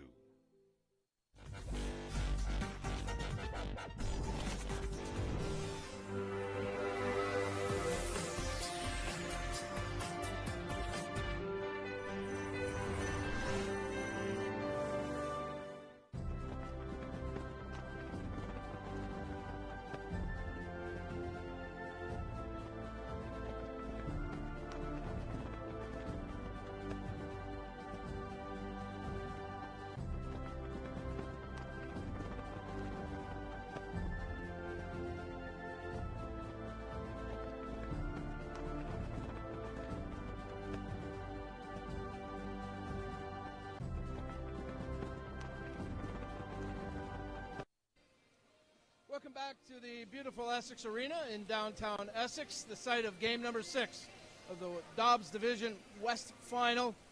1-1 after 40 minutes of play. It was 1-0 Essex after the first. Lakeshore ties it up in that second period. The nail biting has begun, folks. Third period coming up. Jamie McDermott, the assistant coach of the Essex 73s, joining us. Thanks for doing this with us, Coach. And we knew this series was going to be tight right through. Give and take a couple of things here and there, but 1-1 after 40 minutes. Obviously, you and Coach Anger, I'm sure, would like to be up a couple by now. Oh, yeah, for sure, Dom. Playing against a team like this, it's a high-powered offensive team. We got to stick to our guns on defense if we want to be successful. We knew that coming into this series. These guys were in first place for a reason all year long. So we've come a long way, I feel, and our defensive game is pretty good, but we can't give too many mental lapses. Last game we had basically 2 defensive lapses. It was in our net, and give up a 2-goal lead, it's tough. So we got to stick to our guns on defense, and hopefully we can pot our chances when we get them. Yeah, you lead me to my next question there, Coach McDermott. A 2-0 lead in Game 5, and you end up losing 3-2. I guess Coach Anger and yourself had to get right back to work right after the game, get something together. Mentally, how tough was it to get the guys ready for this game here? At this time of the year, it's not really – if you're not up for this at this time of year, you're in the wrong sport. But we just went in the room after the game and basically said, fellas, we didn't play a bad game. We had 2 mental lapses, and again, with a team that's this high-powered offense, you can't give up those. They'll put it in your net. So we just have to stick to our guns. Like I said, we have to play our good defensive game, and then we have to capitalize on our chances like they do when they get theirs. Aside from that last game, Coach, neither team's been able to win in their own building, which is, I've been around this a long time. You've been around for a long time. Little strange to me, to see teams just not able to do it at home. Yeah, it's a little different than it was back in the day when I coached with Tony. We had the old barn, and we kind of built our team around that small rink, and we had some big, tough teams back then. It was a different game, too. Everything's speed today, and it's a much different game. But, it is a little odd. You get the home crowd. You think the boys would get up and maybe take one at home. But hopefully we can do that tonight and send it back to Game 7 in their barn tomorrow night. And then Game 7's a coin flip. You can play that anywhere. Absolutely, I agree with you. And that's, I'm sure, where you guys wanted to get to. Talk to me about this series on a whole, the rivalry, the history between these two teams. Jamie, you've been a part of it before and now again with this coaching staff. Is there anything that just makes this rivalry that much more intense? Or is it just because of the history of both these clubs? Well, I think it is, and as you guys know, the 3 of the guys that are coaching on that bench are 3 of my former players, so it's bragging rights throughout the summer regardless. But, it's been a long history between these 2 teams, and it's 2 of the premier franchises throughout Ontario, as everybody knows. So, it's fun, and hopefully we can give the fans what they came to see in the third period and send it to Game 7 tomorrow night. That's what you get for teaching them so well, Coach McDermott. It's going to get back and thrown in your face like that. But for yourself, how gratifying to be back on this bench. Of course, you had a health scare. We were all there for you, praying for you. You look great. You're feeling good, I hope, and to be able to be back on a bench at this point. Yeah, definitely. Of course, I had to take 4 years off after the heart surgeries and stuff. But, yeah, it's great to be back. I mean, you get that drive. You get that little fire in your belly to get back, and especially to be able to do it against 3 of the guys I coached over there, and then, of course, Chatty Walters, who I coached, who's on our staff. So it's great. It's a lot of fun, and like I say, it's just a pleasure to be here, and hopefully we can pull it out tonight. Well, we're blessed to have you here, that's for sure. Coach, good luck the rest of the way. Thanks for doing this with us here tonight. Hey, thanks, Dom. Thanks for having me. Jamie McDermott, the outstanding coach of the Essex 73s. A quick timeout. When we come back, we're going to talk to one of the guys that works behind the scenes here for the 73s. Joe Guerin will join us. This is the Stobbs Division Final, game number 6 on We Digital Productions.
We continue on with our second intermission here from the beautiful Essex Arena, the site of game number 6 of the West Division Stobbs Final.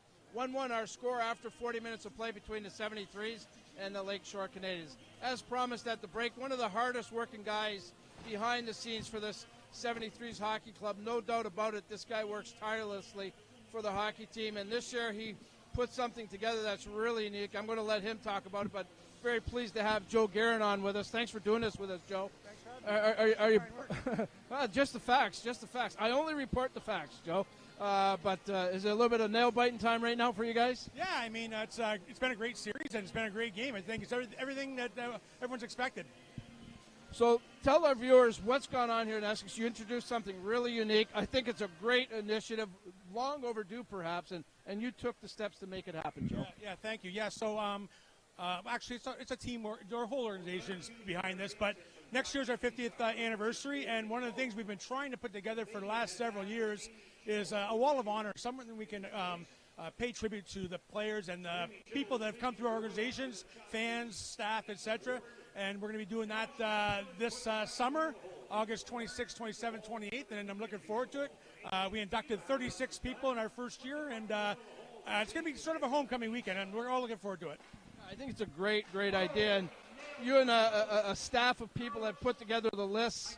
When you're looking through that list, it has to just open your eyes so wide. Yeah, I mean, we've been fortunate in Essex to have many good players and people come through our organization. So it was a daunting task to get to the 36 we got to, but I think we hit right with the first 36, and this is something that's going to go on for years and years. I mean, we won't have 36 every year, but I think we got it right for our first year.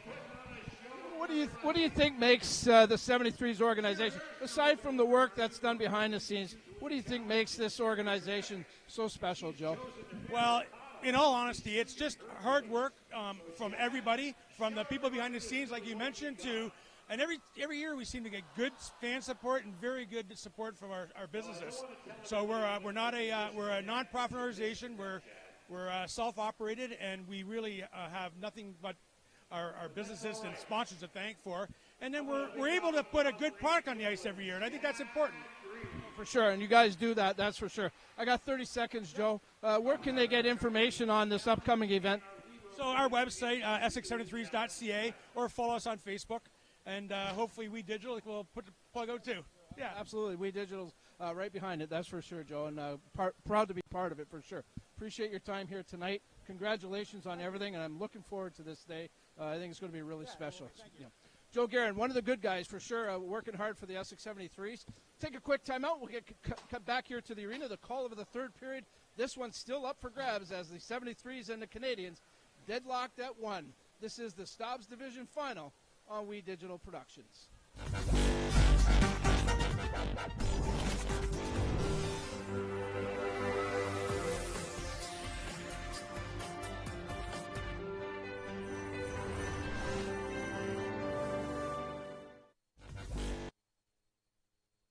And we are back here in Essex, Ontario. Bill Kelso along with Steve Pronger, Dominic Popper, and the rest of the gang here for We Digital TV. Game 6 of the best-of-7 series here to decide the Stobbs Conference.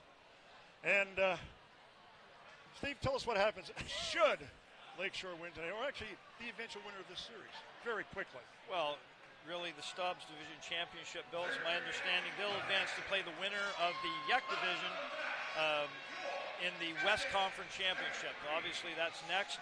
And really all that is a prelude to the Schmaltz Division Championship. Okay, Bill, really only one goal again. Like the first period, Trevor LaRue opened up the scoring for Lakeshore at 16:10 of the second period, getting helpers from Weston and the other LaRue brother. Shots on goal in the second period were 3 for Lakeshore, Essex having 11. Essex turning on the steam there. Really Lakeshore doing very well, scoring 1 goal for 3 shots. Certainly to get back into this game too now. As Matt mentioned, we're knotted at 1. Teams will start the third period at full and even strength as we get set to start the third period. 1-1's our score. Game 6, 3-2 with the Canadiens with the series lead. They would like this to be the final period of this series. Let's see what happens as we are nicely underway, and it's fired inside the zone and scampering back after it. Off to the wall there was 27. Connor Fable down the ice. It's picked up by Knowles, and he'll go here to the near side. Back to the goal. It's stolen by LaRue. Trevor LaRue was looking for his brother Eric, but failed to click. And out come the 73s to center. Up across the line. It's offside. Number 16 too soon, Carter Dembinski. And we played 27 seconds in this third period. Yeah, the LaRue brothers and Weston starting strong for Lakeshore there. Really 20 minutes, Bill. 20 minutes from now, and you and I will be declaring a winner. And we'll advance to either play against the YEC Division Final, or we're going to be seeing you tomorrow night in Lakeshore. We will soon find out as the faceoff was in neutral ice, and it's sent inside the zone. Far side for Nemo. Squirts free, kept inside the zone by Firth, and now it comes out, and racing away here on the wing is Pizzo. Up across the line for Walker, back to Pizzo. Pizzo looking for Walker, back of the goal. Nemo couldn't get it. Here come the 73s at center. This is Toms. Toms up across the line, skate off by Walker. Walker lost his glove on the puck is McCarthy. Near boards for Pizzo. Look out, he just missed a hit, but now we have a 2-on-1 developing up across the line for Walker. Walker centering, pass in front just failed to click. And the 73s get it to the line, but not out. Still inside the zone, Jackson, and it comes out to center.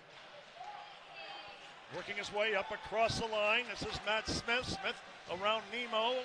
Simon takes him to the boards. On the puck is Jacques for DeSantis, and he'll chip it out through center. Scampering back after it. Riley Pollock. Lead pass at center ice. Going for a spill was DeSantis. Off the boards to center. Out and down the ice. Icing charge coming here as we near the 2-minute mark here in this third period. Never a bad play on Lakeshore to ice that puck. We look at both benches there. See a bunch of young men who are invested in this game, Bill. They're all standing up. They're waiting for their next up. They're all paying attention to what's going on. Exactly what I would be seeing with 18 minutes left in this critical game. If I was playing, I'd be sitting. On the puck. Might be for a while. Look, Goda goes off the boards, but kept inside the zone. A shot to the goal goes wide. Near side. Near the end wall in the corner, Fable has his man tied up. Parker Jock on the ice as well. Whistle on the play. They tied up long enough. Face off inside the zone with 17:58 remaining here in this third period. Again, one of those rugby scrums I told you we're going to see more of those in this period, Bill, trying to have the foot play along the boards, along that lower yellow dasher. Players are going to try to waste time or create time, suck people in, pop the puck back out to that open spot in the middle for a shot. Off the draw, LaRue won it. It comes to Albano. Albano for the Canadiens. Off the boards to center. Left there by Dunn. Collision at center ice. That was Albano. And now here on the far side is McCarthy. He'll knife it inside the zone on the backhand. Knocked down by Knowles. Played out the defense. That was Dunn. LaRue kept it inside the zone for Weston. Back to LaRue. Here's Eric LaRue taking the boards. Nicely there on the defense. Good play by the defense. And skating away is Ugly. Up across the line. He's dumped on the play. Gets back up. Back to the goal. Bugli centering pass. They score! Number 8 gets the goal. Mateo Trefon from Bugli. And it is 2-1 Essex here in the third period. Bill, very similar to Essex' first goal on the power play, bringing the puck close to the front of the net in front of Heslop. Players coming in tight, just putting a simple shot over and above Heslop as he's down or down on his knee. Great goal by Essex, but very similar. I think you're seeing what they have to do. It's starting to unfold, Bill. They got to bring people to the net. The puck needs to be there. Simple shots above the goalie. So it is 2-1 Essex here in this third period. We haven't even hit the 3-minute mark here in the period. Now up across the line. Shot towards the goal. That went off the glove of Knowles. That went off the stick of Jake Nemo. Inside the zone, kept in by Jacques. Far side it goes for Toms. Andrew Toms will lift it to the line, but kept in by Siren. He's pulled over on the play, and a nice hit by Crookshank. That's center ice. Look out as Pizot is pulled over there by Matt Smith. Rung off the boards, out and down the ice. Does it have enough steam for icing? No, they're going to wave it off. It's played by Heslop. Will lead pass through center for Nemo. Now across the line. Walker, great move. Trying to take it to the goal. He's checked on the play, but goes after the loose puck. Centering pass, and the Canadiens couldn't get it. Good play there defensively by the 73s to center. Now tipping it across the line. Hit hard there was 22. That was Luke Shirk. Slapped inside the zone wide. On the loose disc is Albano. So Dembinski gets his second of the night. So Bugli gets the one assist. And Dembinski, number 20, gets the other. And it's 2-1 for Essex. From the line, a shot to the goal. Knowles is going to cover up and hold on with no further play. 4 minutes gone by here in this third period. Bill, excellent play so far. Good pace, good flow. Both teams look like they want it. Tremendous play around the net by the Essex 73s. Again, we're simple plays to get the puck out. Unfortunately, that one didn't take, but we see more of that physical play from Essex. They're doing what they have to do to win this game at home. Off the boards towards the corner. LaRue's are on the ice along with Weston, but out come the 73s with speed. Number 17 is Bugli. Bugli with more speed going to the corner. Skied off by Albano. Loose puck and they slop it. Sladuya gets it up on the wing to to LaRue. Sladuya going after it against Dunn. Sladuya taking the boards, goes down on the play. Taken by LaRue, trying to kick it to Sladuya, but it lost control of it and on the loose disc. And with some speed, racing away is Dunn. Dunn across the line, wrist shot by Dembinski. Nice stop there by Heslop. Up along the wall, Albano checking on the play, and the Canadiens dumped on the play as Jacques knocked his man down. That was Dembinski. There's a shot by Dembinski, and he didn't get anything on it, and it's recovered there by Albano. Approaching the 5-minute mark here in this third period. 2-1's our score. Played outside to center. Slapped inside the zone on delay, offside. 5 minutes exactly gone by here in this third period. Bill, the story of this series up to this point until Thursday night was nobody could win at home, but I can tell you this much. Somebody's going to have to win at home to steal this series and take this championship. Essex is going to have to win here tonight to preserve themselves. Walker on the ice. Won the draw. Nemo for Jacques. Hit by Dembinski. They both go down. Now we got a whistle on the play. It's offside. on the far side. Face off outside the zone. Again, more offsides. When players are a little tight, something's more on the line. You'll see more offsides, more icing. These type of whistle plays gives everyone a chance to set themselves and calm down. Hey, Quinta's changing up the lines a bit. We've got LaRue on the ice with Weston and Walker. And Nemo as well now as he replaces the other Lemieux. Puck goes up in the air and hits a stanchion. I call those the Bill Kelso rafters. Well, they're rather short. And there we have a good look at Knowles, the veteran goaltender from Essex. He's really got to stand on his head the rest of the way. He can't let any more pucks by him. Solid tonight. Has just the one goal. Toms in the corner for Crookshank. Spun in front. Picked off by Toms. Played off the boards. Kept in by McCarthy. Far side it goes. Walker on the forecheck. Battling there with Toms. Couple good body forwards there. Now Walker has a loose puck. Spun it back to the line to Siren. Siren kept it inside the zone. He spilled on the play. Shot towards the goal was blocked. Centering pass was blocked again at the defense. That was Weston, who was checked on the play and covering up his nose with no further play. Excellent play by the Essex defenseman, really sacrificing himself, his body. Good active stick, making himself big, making himself long, directing that puck to the goaltender Knowles for a good cover-up. And Bill, as we look again at Knowles, he has got to be the best player on the ice going forward for Essex. Absolutely. Face off to the right. Controlled by the 73s. Banked off the boards and out to center. Slapped back in there by Albano. Scarlett near the corner. Rubbed out of the play, but going after the loose puck is Bisson. Bisson rubbed out there briefly by Ballmer. Played by the 73s, but at the line here's Fable, but he can't keep it in, and he'll regroup for the Canadiens. Lead pass here on the wing. Up across the line for Bisson. He's got some speed. Knocked off strike. Scarlett plays it back to the point. Sends it over to Fable. Fable screen forming. Fired it wide of the goal intentionally. On the puck is Scarlett. Bisson there as well. They still fight for it along the wall in the corner. Pitching down the boards. And it will skip out to center ice. On the loose disc is the Senate for Fable. Fable drops it back. Rubbed out of the play. They still do some shoving now across the line.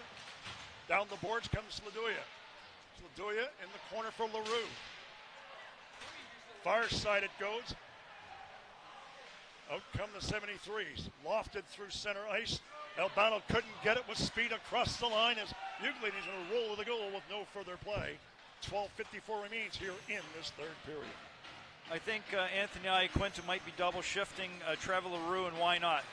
He's been the go-to guy in this playoff for Lakeshore. The entire playoffs. Really, and we have 12 minutes left. He needs to generate some more offense, tie this game up, send it into overtime. Face off to the right of goalkeeper Heslop. Canadiens played along the wall, and they still fight for it, can't get it out. They still scramble for it, loose puck, and now springs free, and on the loose disc is McCarthy. McCarthy up on the wing. Long lead pass, stopped and blocked and knocked down, but McCarthy gets it ahead too far for Trevor LaRue. Played inside the zone. Icing charge coming here with 12:29 remaining here in this third period. 2-1 our score.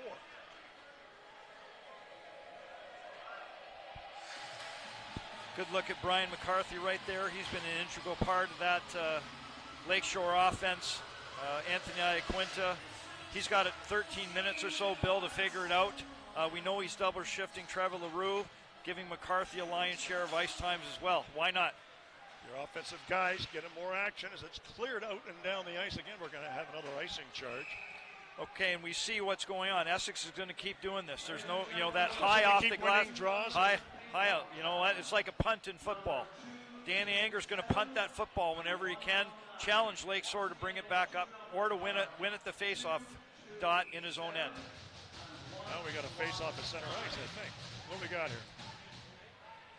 They drop it at center, Bill. I guess they feel maybe there was a mistake or a misjudgment. I always like to say misjudgment instead of mistake on behalf of the linesman, so they bring it to the neutral spot. All right, center ice, and the Canadiens get control of it off the draw.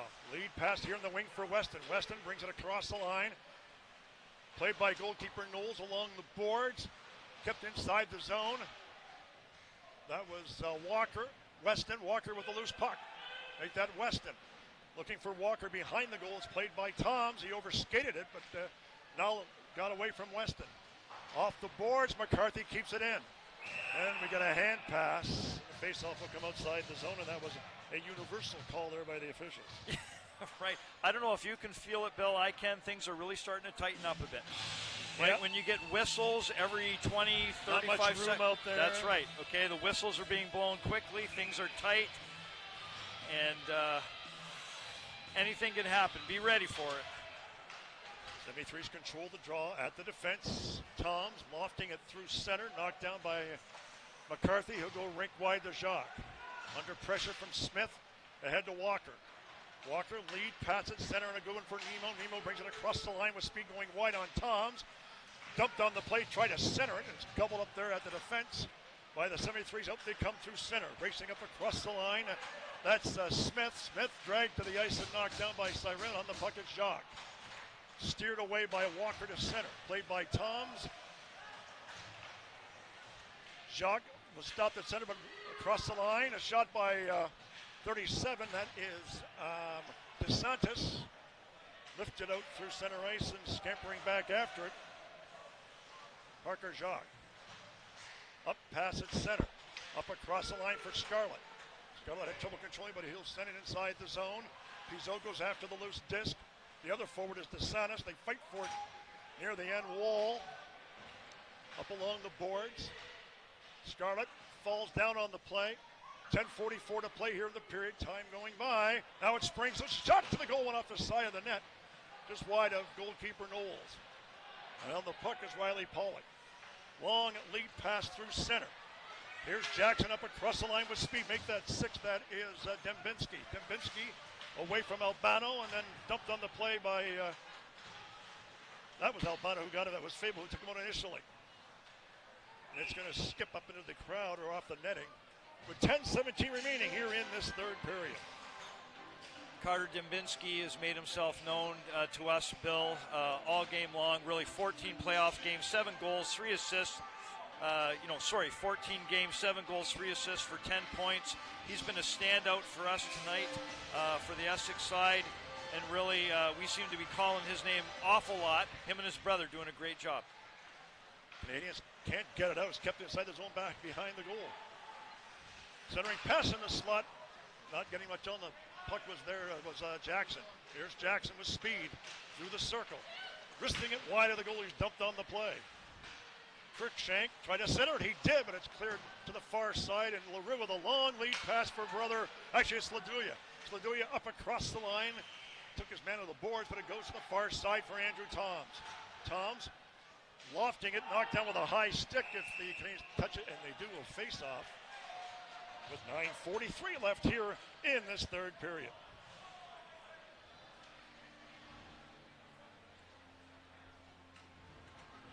Game brought to you by and one of our sponsors, established in 1943, Martin Window and Door. Family owned and operated. Martindale Window and Door has been supplying the highest quality products and service in the window and door industry for over 75 years. Visit their website at martindalewindow.com as we're back underway. Fired inside the zone from McCarthy. His own side of center, but it was steered away by the goalkeeper. Skips by Siren, and on the loose puck, Siren gets it. Whistle on the play, it goes up into the crowd. 9:26 left here in this third period. Really key to the game at this point as we look at the big defenseman. Siren's been a standout tonight for Lakeshore on the back end. Anthony Aquinta knows that too. Young man seeing ice every other shift. The key to success for them is really to keep their game simple at this point. And really, everything moves forward. The puck's got to be constantly going up ice with quick feet and aggressive bodies going after it. Canadiens going after the loose puck. It's in the slot. Long lead pass at center and a good one. Now across the line with speed. Looking for Weston. He was checked nicely on the play. And out come the Canadiens. Rather the 73's 2-on-2 across the line. Wide is Cruikshank. Cruikshank jams on the brakes. Hit by Walker to the line. And it's kept inside the zone. 9 minutes exactly to play in the period. Here's Parker Jacques. Outlet feed on the wing to Walker. Walker down the left side, up across the line with Weston. Shot towards the goal, blocked there by Knowles to the corner. Walker played it, left it for Weston, back to the point it comes. Here's Jacques, sends it rink wide to Fable. Fable shooting towards the goal. It's in front of the slot, and it's finally cleared out and down the ice. Icing charge coming with 8:36 left here in the third period.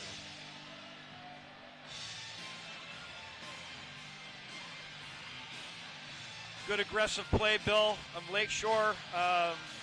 Just not quite enough time for Lakeshore to get that shot on Knowles, leading to a good transition out of the zone for Essex. Off the draw. Essex gets the draw. Cleared down the ice. Albano in his own zone. Got it through center. Across the line for Scarlett. Scarlett brings it over the line. Now coming to the goal. He shoots. Scores! Bryce Scarlett wires it. And the Lakeshore Canadiens have knotted this one up at 2. At 8 with 8:21 to play here in the period. As we look there at a dejected Knowles, why not? He's played great. He can't do it all himself, of course. But really, Bryce Scarlett, nice wheels coming in. He found that spot right below Knowles' blocker hand and his right pad, 10, 12 inches off the ice. Great shot by Scarlett. He picked that spot. Same spot that LaRue scored his goal on as well. It's a 2-2 tie, Bill. Certainly showed good motor going in, didn't he? Absolutely. So Scarlett gets the goal, and we're tied at 2. Now across the line, sent wide of the goal. DeSantis going after the loose puck, knocked his man off stride. Going after it is McCarthy for the Canadiens. Knocked down in the corner. Centering pass, it's knocked away, and away is 37 DeSantis. With Sladuya. DeSantis is being bothered from behind, and here's a pass at center. Up across the line for 17, Bugli. Bugli around Albano. Coming to the goal, he's knocked to the ice. They jam away at it. They still fight for it. And we get a whistle on the play with no further play. Nice play by Bugli. Yeah, Essex bringing people, bodies, and cross-checks to the net. Heslop doing a great job to stand in there. Here it comes, Bill. Essex circling the net, trying to cut close. Didn't go for the wraparound, but right there, there's big number 40, Cruikshank. He's trying to hack away. Oh, a little extra there, too. 7:41 left in this third period. Tied at 2, game 6. Side of the goal for Jacques. Coming out of the corner. Off the boards for LaRue. Now to Trevor LaRue. LaRue gets it over the line. Eric LaRue forechecking. Stole the puck. Back to the goal, gave it to Trevor LaRue. The two brothers working hand in hand. Centering pass to the goal was blocked there. Weston tried to take it to the goal. Checked on the play. Out come the 73s. And they just get rid of it to center. Now across the line for LaRue. LaRue sliding by Toms. Ooh, good hit there administered there on 22. Shirked by LaRue. At the point, Weston to the line. Here's Jacques. Jacques off the boards wide intentionally. Played by Lakeshore, and it comes out to center. Siren against 12. That's Smith. Look out, and a heavy collision there. And both players went down, Jacques and Smith. And then Jacques, I think, may have been hit by a puck, I believe. Let's see, he's up slowly. Cleared out and down the ice. Icing charge coming here. But Parker Jacques has been hurt on the play. I don't know whether it's for the collision or was it with the puck. Bill, I'm not sure either. Obviously, he's still down and in some pain. Here's a look at our replay. Let's see if we get an There's answer Jacques here. coming in. A near-miss collision. He may have got the worst of that collision. He's still down. He is, but I did not see a penalty on the play. No, I didn't see a penalty either. There's no collision or anything else. But you never know. You might get a knee to knee, a knee to the side of the knee. Which we didn't really see there, We quite didn't frankly. see it. But nonetheless, he's up right now, giving Danny Anger an opportunity to gather his guys and have a few words at the bench. Be a good rest for the guys, too. Yep. It looks like Jacques is okay. Seems to be holding his hip. His right hip there, Bill. Or thigh. Thigh or hip. But see the grimacing on his face. Yep. He's up and okay. He's complaining about it, I'm sure. That's a good sign. When hockey players are complaining, it's not all bad. 6:33 left in this third period. We're knotted at 2.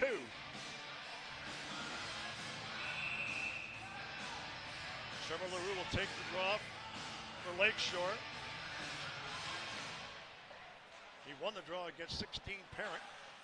Played off the boards. It's going to skim out and down the ice again. It's icing call coming.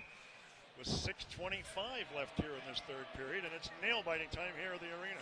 Yeah, Bill, we're in dangerous territory here. And what I mean by that is game number 5 in Lakeshore was won on a power play goal in the third period. A power play goal, a penalty at this time, could lead to a power play goal and could win this game. You don't want an inopportune penalty, no doubt about it.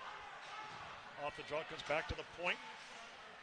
Slapped intentionally wide of the goal to the far side. It goes McCarthy in a race with Dembinski. Dembinski comes out with a loose puck. Got it back to the point, but he couldn't keep it in. That was Toms. Then inside this one, actually, that was Maddock. Cleared out and down the ice. It's going to roll right to the goal. Knowles will steer it away. Heavy on the forecheck. Now they steal the puck. Here's Walker. Walker with a shot. Oh, good snare there. Another one in a rapier-like fashion, this time by goalkeeper Knowles. And you know what? Knowles made a good save there. The other thing that could put this game in jeopardy for one team or the other, Bill, is casual play. With 5 minutes left in this game, nobody needs to be casual. Everyone's got to be paying attention, laser focused. 5:49 left to play inside the zone. Pizzo. Nemo centering. Pass comes back to Fable. Rink wide feed, Albano. Albano along the end wall. Walker back to Fable. Fable under pressure. Canadiens have it. Now it goes rink wide. Shot to the goal, just sails wide. On the loose puck is Pollock. Pollock and the Canadiens keep the puck inside the zone. Here's Walker. Walker couldn't control it. Now it goes after the loose puck. Here's Walker. Back of the goal, Nemo. Nemo in the corner. And finally, the 73s get the loose disc. Lead pass through center, 24, that's Hall. And the Canadiens regroup. Parker Jacques back on the ice, a lead pass across the line for Walker. Had trouble controlling it. Now played here on the near side for Sladuya. Off a glove, Walker still on the ice for the Canadiens. Inside the zone it goes. Down the wall comes DeSantis. For Lakeshore, kept inside the zone. On the defense, there's Crookshank. Essex will fire it out and down the ice. I think it has enough steam for icing. It does, with 4:31 to play here in the third period. Bill, I'm going to say this now, and I think you'll agree, we're in next goal win territory. Oh, no doubt. I think time to get under 5 minutes. That's a danger zone. Right. When you're only seeing 4 goals total scored in 55 minutes of play. Next goal is going to win this hockey game, Bill. I hate to make predictions. No, I'm not going to make one either. As it's out through center, here's Jock going after it. Sends it over to McCarthy.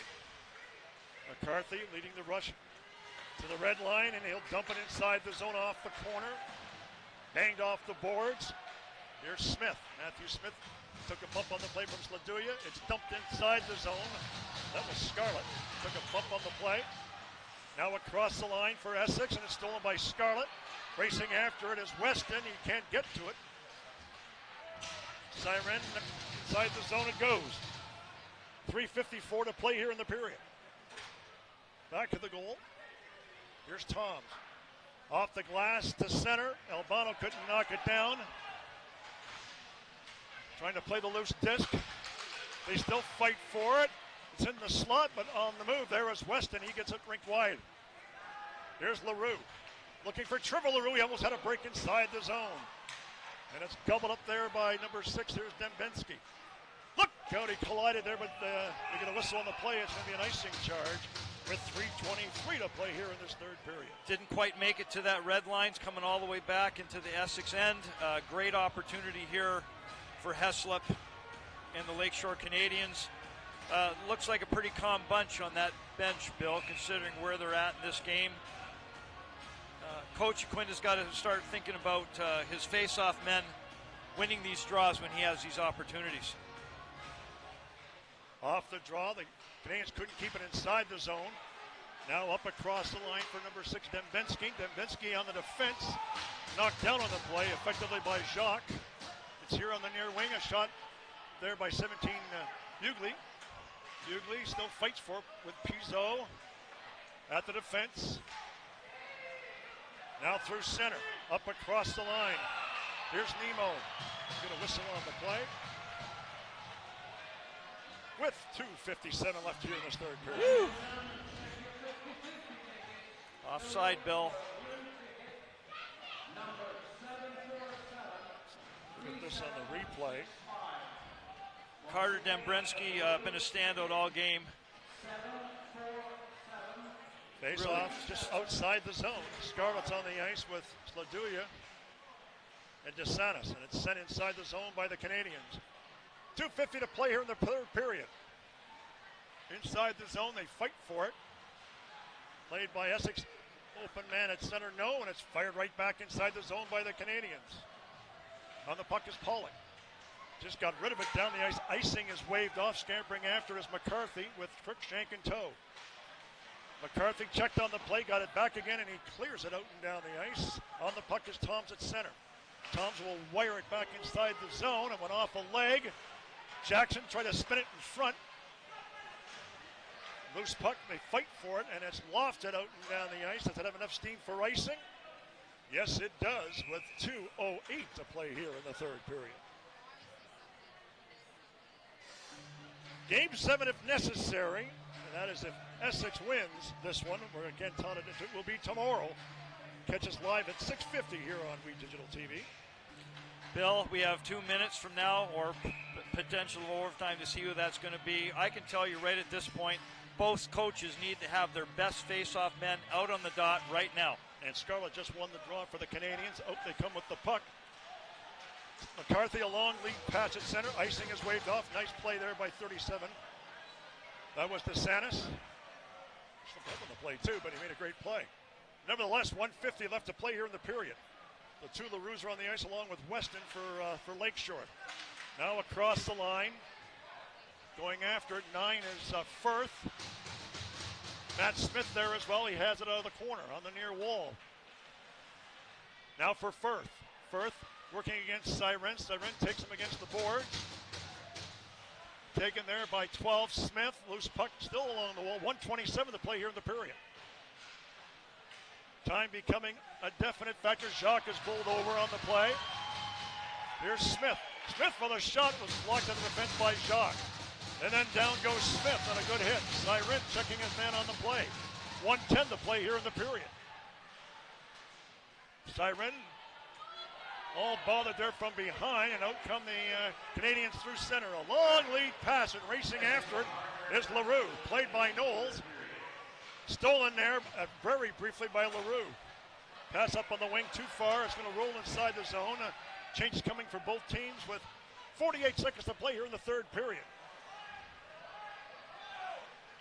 Here come the Canadiens to center. Leading the way is number 12. Is dumped inside the zone by Albano. Taught towards the goal. Walker just missed the net. In the corner. That was Radek. Inside the zone it goes. 25 seconds to play here in the period. Off the boards, it's going to be cleared out and down the ice. Is there an icing charge?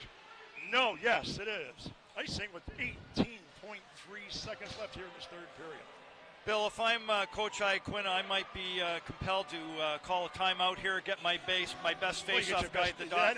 And also get your best players on the ice. Absolutely. Give them a little rest, figure out what we're going to do with this 18 seconds. Hasn't done it yet now. Hasn't done it yet? Guess he's not. No. Didn't call the timeout. It's up along the boards. And now outside the zone with 12 seconds left. Walker skips by his man. Now brings it up across the line. Drop pass for Walker. Shot to save the rebound. Gobbled up there by the 73s. It's in the corner. Kept in at the point. Albano with a shot block. We get the buzzer. And the third period has elapsed. And this game, folks, is going to overtime. 2-2's our score here in the 2022 Provincial Junior Hockey Stobbs Division Final, Game 6, brought to you by St. Clair College and WeDigital.ca. Very quickly, Mr. Pronger, your comments. Bill, I think the fans are in store for a good one. Someone's going to win this hockey game, that's obvious. The Essex 73s have to have this more so. at home here than the Lakeshore Canadiens. Looking forward to overtime. Danny Anger's got to bring it all in the dressing room in the next 10 or 15 minutes. That's the story so far from here. Coming up next is our in-between period intermission for the overtime session. We'll be back momentarily.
RRSPs are a great start, but when you have a comprehensive plan that covers all of your life, you get a more sound, fulfilling retirement.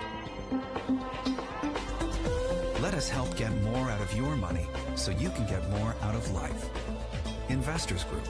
Invest in life. Number 6 of the Stobbs Division Final between the Essex 73s and the Lakeshore Canadiens. We are going into overtime 2-2 after 60 minutes of play. A lot of exciting hockey played here tonight. It's been an outstanding game. If you're just tuning in, don't leave because the overtime is going to be much the same. Joining us during this intermission break, you always try to find some of the special people that are here. A real hard-working guy in the hockey world, the head scout for the Windsor Spitfires. The director of scouting, actually. Correct, Frank? Correct, yeah. Director of scouting for the Windsor Spitfires. Frank Evola joins us.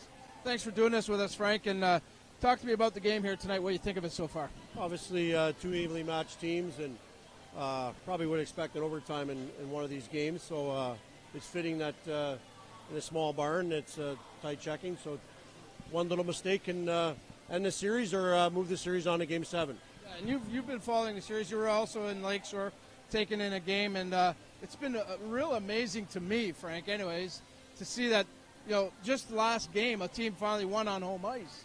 It's been kind of a strange series that way. Yeah, 100%. Like anything, both goaltenders are keeping both teams in the game and tight checking and two pretty good coaches. And, it's nice to see some packed barns on both ends, so it's really good. I have to give you a lot of credit because you see a lot of hockey games throughout the year. And here you are probably with a night off, and you're at a Junior C playoff game. Obviously, you keep track of the local area scene as well. Yeah, I like to be involved a little bit and show my face and, represent the Spitfires. And there's some kids out here that played minor hockey, AAA, and it's always nice to see. And obviously, Ron Soucy's an alumni of ours and show some support to those guys. And Danny Anger as well, an OHL guy as well. I want to talk to you about the Spitfires, Frank, if I can. Obviously, you're part of the guys that work behind the scenes with GM Bowler putting this team together. What an outstanding campaign. A lot of the hard work in the scouting department and just being patient is paying off for the team. Yeah, I think we've made some additions, and obviously the fruits of labor are showing, and I think we're a real close-knit group from Bill right down to the coaches, down to the players, and it's hopefully this hard work pays off here in the playoffs starting on Thursday night. So it would be nice. I know Spitfire fans are anxious. We're anxious, that's for sure. Talk to me about the OHL this year, Frank. A little bit different, with the COVID protocol, all of those things. How do you think the league has done handling it? And obviously, a feather in their cap, the fact that they got a season in. Yeah, it's unbelievable. Obviously, with 2 years sitting, waiting to see how all this will transpire. But I think it's a different type of year. We have two rookie classes. The OHL is a little bit younger than normal, but we have a pretty mixed balance of the team here, and that's, it's tough. Young kids are going through a little bit of lull, but they've hit their stride now, and I think it's shown the fruits of labor here moving forward. I'd be remiss if I didn't ask you, Frank, about the upcoming draft. Obviously, that's where you put in your legwork. How does it look this year? Is it a deep draft? Is it an exciting draft? Yeah, I think it's an exciting time. It's finally we get all our scouts in a room instead of doing some Zoom calls, and you get to see some live games, some good tournaments, some big games. See some talent, how they show themselves in big games and games like tonight. So it's we're picking around 22, and obviously it's whatever falls in their lap. I think there's going to be a good player there and good players in the whole draft, and that's what we put our work in. Our hard fruits of labor. Appreciate you doing this with us, Frank. Good luck in the draft and the rest of the way. I appreciate it, Dom. Thanks. Thank you. Frank Evola, the hard-working scout for the Windsor Spitfires. We're going to take a quick time out. When we come back, we'll continue on with our overtime intermission. The Essex 73s, the Lakeshore Canadiens, deadlocked at 2 apiece. This is the Stobbs Division Final on We Digital Productions. Good evening, sir. Where are you coming from? I was just at a buddy's watching a game. Have you consumed any alcohol tonight? I had a couple beers. Thanks. Can I ask you to step out of the vehicle, please? How many drinks does it take to impair your ability to drive safely? Having even just a few casual drinks can impair your driving ability to the point that you could lose your license for at least 3 days or more. Hi, honey. Can you come pick me up? Play it safe with alcohol. If you plan on drinking, don't plan on driving.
Welcome back to the Essex Arena as we prepare for overtime, the first overtime game of this series. The 73s and the Lakeshore Canadiens deadlocked at 2 goals apiece. Does it go to a Game 7 or do we celebrate a championship tonight? We'll know in a bit. Our color commentator tonight doing an outstanding job, Steve Pronger. It's been one heck of a hockey game, Steve. Well, Dom, I can tell you, if I'm an Essex 73 fan, I want to see a win tonight here, and I'm driving the Bell River tomorrow. Absolutely. It's been a fun, exciting game. The series has been fun and exciting, no question about it. The rivalry speaks for itself, but anything about this game, Steve, that's standing out to you tonight? Yeah, first of all, the physical play. It's really a paradox game, Dom, because we see physical play from both teams.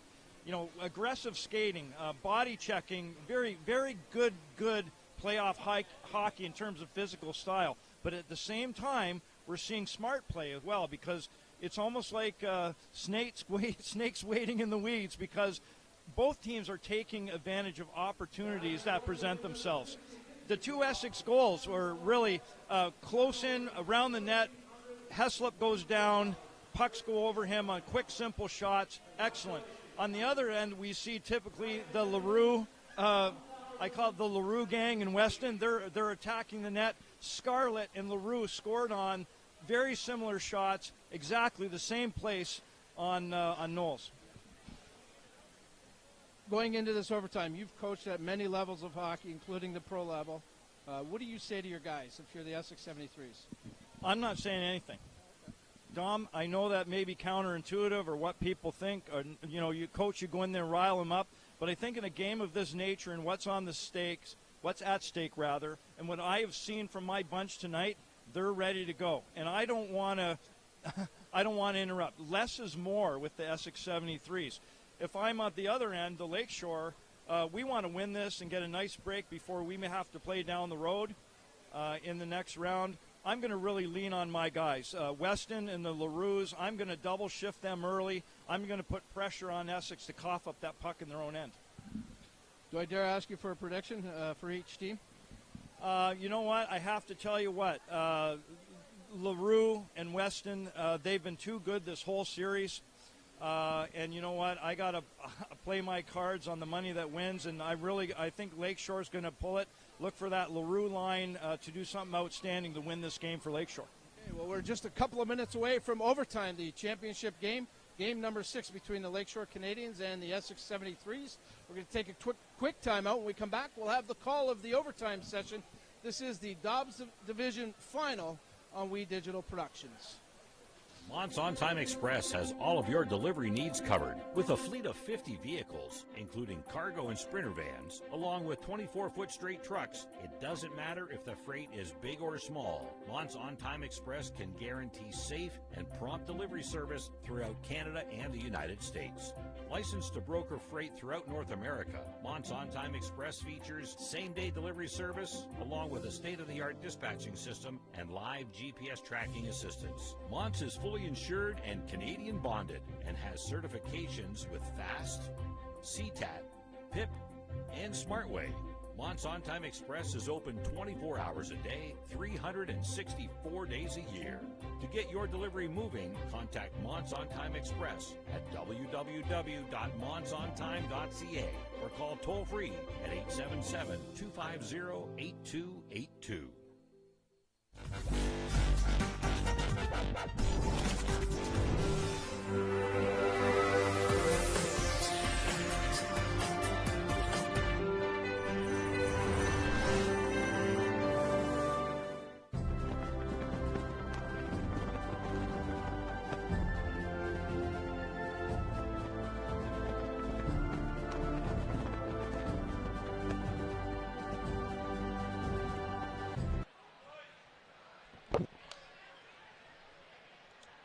Well, we are back here at Essex Arena. Bill Kelso, along with Steve Pronger. Steve, give us a third period scoring summary as we go into overtime. Early in the period, Bill, Carter Dembensky, his 7th of the playoffs from Bugley, and his brother Connor. Wow, look at that. Incredible. Later, of course, Scarlett on a great shot to beat Knowles, 11:39, tying the score 2-2. Lakeshore put up 7 shots in the third period. Essex had 5. A little less production, a little more even. But, Bill, maybe the thing to note, we have 1,073 people here tonight at the Essex Arena. Just a great crowd on hand. There was 1,020 the other night in Lakeshore. So, great crowds on hand. The two teams are lined up at center ice. And we're ready to start sudden death overtime. Next goal wins. And, of course, Bill, if I could say, really, Coach Hayek went to starting with his workhorses, the Lakeshore gang, the LaRues and Weston. Sure, he heard you in between periods. LaRue brothers and Weston are on the ice, and here's Weston on the far side with a loose disc. Inside the zone it goes, and hustling after it is LaRue. Played at the defense by Toms. Dembensky fights for it with Weston. Played out through center. McCarthy on the wing has cleared down the ice. Icing charge coming here, and we've played 23 seconds in this first overtime period. There's a lot at stake here for both teams, I would imagine. One carries on, one moves on. That's right. Well, you think you might have some nervous goaltenders here, Bill. I think both these goaltenders know exactly where they are, and they're ready to play. They're ready to win it for their team. Absolutely. LaRue lost the draw. It's at the defense for Toms. Toms away from both LaRues against Weston. Spun inside the zone on the defense. Off the boards to the center ice area. LaRue plays it. Weston now for LaRue up across the line. He gets in the crowd there with the linesman. Down goes the linesman. Stolen pass in front of the slot. It's gobbled up there. Ooh. That was Dembensky. Actually a Cruikshank. He made a nice play. Lead pass through center. LaRue couldn't get it. Now he does. Played by Trevor LaRue inside the zone. Braddock through center. On the loose puck is McCarthy. McCarthy under pressure. Spun it to the far side. This is Weston. Just got rid of it to center. Played inside the zone. And On the move is McCarthy. Right feed now for Nemo. Nemo up across the line, coming to the goal. Oh, good stop there by Knowles. That almost snuck through. Yeah, it did. That was tricky. Lakeshore's going to have to do more of that. Good stop there by Knowles. He's got to stand tall. That was on the short side, but that was close. He's an older young man, older kid, veteran guy. He knows what's at stake here, but really Lakeshore's got to do that. They got to drive around these Essex defensemen and put up those shots. At the line, kept in by Jacques. It's in the slot. Shot to the goal. What a save there by Knowles. Now to the corner it goes. Nemo couldn't keep it in. It's knocked down by Walker on the half boards. Comes back to the point to Jacques. Essex back to the goal. Centering pass in front, and Siren won't keep it in. He's under pressure by Firth. At center is Nemo. Nemo racing up across the line, going wide on the defense. Here's Nemo with speed. Try to center it. It's doubled, but kept inside the zone. Now in the near corner, down the boards comes Siren. Siren looking for Pizot for Nemo. Make that Walker. Walker is grabbed there defensively, but at the line here, Jacques. Down the boards, having trouble controlling it is Pizot, and Walker can't get it. Now he fights for it, he steals it. Centering pass in front. What a save there by Knowles. He makes the save and holds on. Bill, that's what I was explaining to you last period. These little rugby scrums along the boards. People are puck watching. The puck pops out, and then you get that great opportunity from Lakeshore. Here it is. So there it is, a little scrum along the boards. Puck pops out. There's that opportunity. Scarlett on the ice with DeSantis. That's Ladoya. Knocked down by Albano at center, and he'll hammer it back inside the zone. On the loose puck is Scarlett. Scarlett has one on the night. Centering pass to the slot. On the loose disc is the DeSantis. He's looking for Sladuya. Here's Scarlett stealing it. Going after the puck is Sladuya. Also DeSantis. Hard-working line for the Canadiens. Played along the boards. Here's Sladuya. Twisting and turning, centering pass in the slot, but it's gobbled up by the 73s, and up they come. 2 away at center. Up across the line is 27 Toms, fires it wide. Along the end wall for Albano. Albano under pressure, gets it on the wing to DeSantis, to the line and out.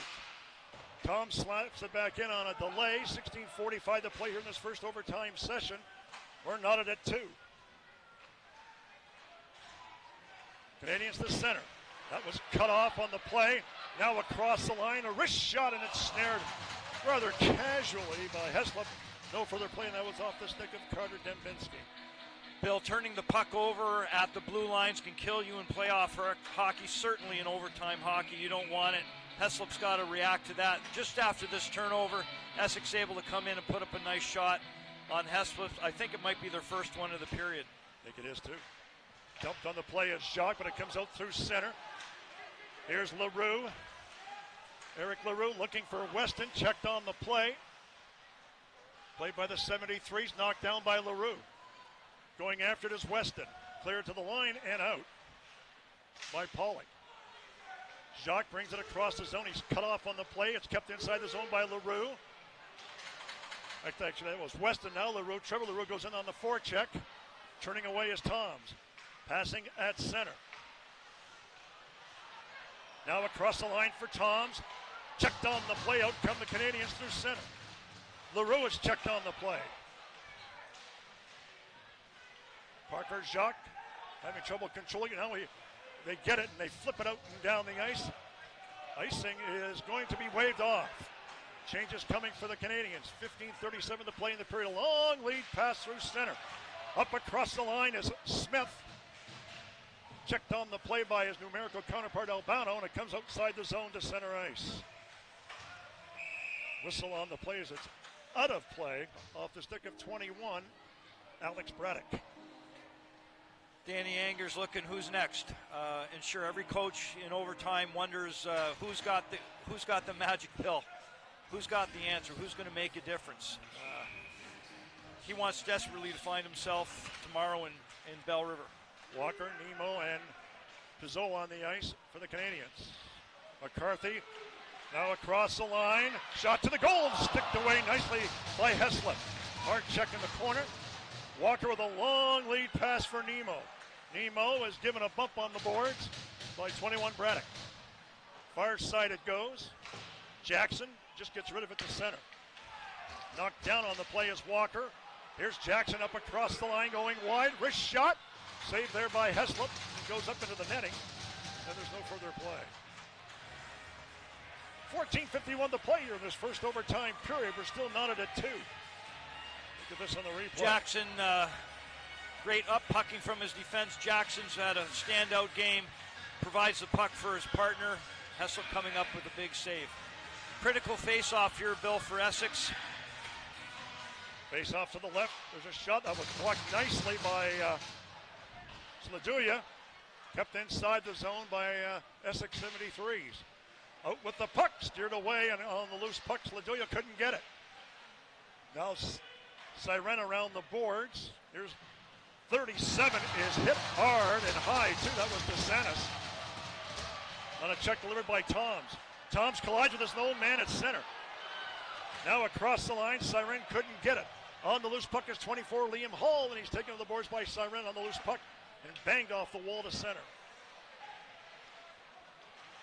Slapped in there by number 12, that was Matt Smith. Canadiens at center. Sladuya inside the zone it goes. LaRue's going to race after it. Played by Knowles. Knowles as across the line, here's Cruikshank. Cruikshank going wide, centering, pass in front, and it's gobbled up by LaRue, and he gets it out through center, but it's cut off there by 22. That's Luke Shirk, and he'll send it inside the zone. On the far corner is Dembinski. Away from Jacques. Centering pass off a stick is played by LaRue with Weston. Lead pass for Weston through center, up across the line. Tried to use his speed, but he was cut off there at the defense by Braddock. Knocked Braddock off stride. Back to the point it comes. McCarthy stumbles, looked out, and he just got a stick on it, got it to give it. It's offside. Now they clear. Cross the line, and out come the Canadiens at center. Here's LaRue with Weston, and Trevor LaRue. Weston has the puck. For LaRue, a shot, and snaring that puck up high is goaltender Knowles for no further play. Wow, Bill.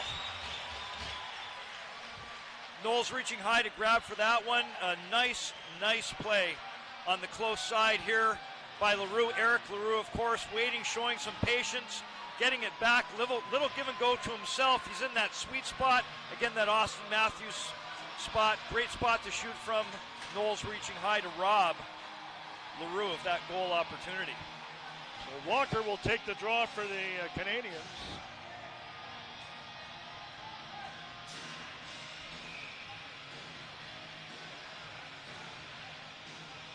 Essex now with the right complement of players on the ice, 5 apiece. Off the draw, they go after the loose puck.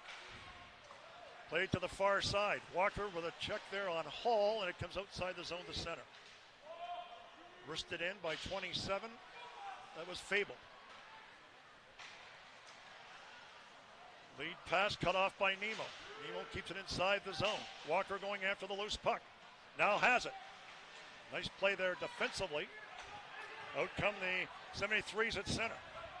Up across the line and against the defense along the boards. Canadiens can't get it. It's still along the boards. Near side. Fable goes after the loose puck. Knocked his man down. No whistle on the play. They're letting him play. Inside the zone it goes again, and now finally it's banked out through center. Racing after it. 23 is Pizot. Nemo couldn't get it either. Here's Fable at center. Inside the zone it goes. Bisson is the final forward on the ice. Scarlett on the forecheck, and that goes up into the crowd with 12:01 left in this first overtime period. Bill, you know what? The longer this game goes on, as we look at Adam Dunn there from the Essex 73s, had a terrific game tonight. The longer this game goes on, the more it favors the home team. The home crowd, the home team, the home ice. Essex can stay patient, just grind away. Lakeshore came up, first 5 minutes. Now they go after those puck. There's a wraparound attempt. They bang away at that was Sladuya. Out come the Canadiens through center, make that Lakeshore through Essex through center. And with a good hit by Siren. He knocked his man off straight. That was Dembinski. Canadiens have it. Kept in by Toms, but on the loose disc and racing away is Scarlett. Up across the line with some speed. Scarlett with a shot up and steered away by Knowles. Centering pass in front. Shot towards the goal was blocked at the defense. Here's 22 on the play. That's Shirk. Got rid of it out and down the ice. On the loose disc is Jacques. Jacques, rink wide feed. Inside the zone it goes. That was McCarthy. Look out, a giveaway. Score! Off a skate and into the goal. An errant pass. And Trevor LaRue scores the winning goal here in overtime. And this series is over in an unbelievable play. Wow, you know what? All game long, Lakeshore's been dumping that puck, chipping that puck in, Bill, with a good forecheck. Hard on the puck, creating havoc in the Essex end. And of course, Trevor LaRue being there on that puck. I feel bad for Knowles. Bad bounce beat him, but for Trevor LaRue to get that credit for that goal at this point, congratulations to him and Lakeshore. Lakeshore wins the series 4-2, 3-2. Look at this on the replay. We just caught the tail end of it. It went off a skate in front. Let me see here. Here we go here. Okay, cleared. And it went off the skate of 14, I think. Yeah, it looks like it. Tyson Chittle could have directed that in off of his foot. It's a little hard to tell, Bill. No chance, obviously, because Knowles was out. Knowles out there trying to play the puck. Good forecheck from Lakeshore. And this one is over, folks. 3-2. LaRue gets the winning goal.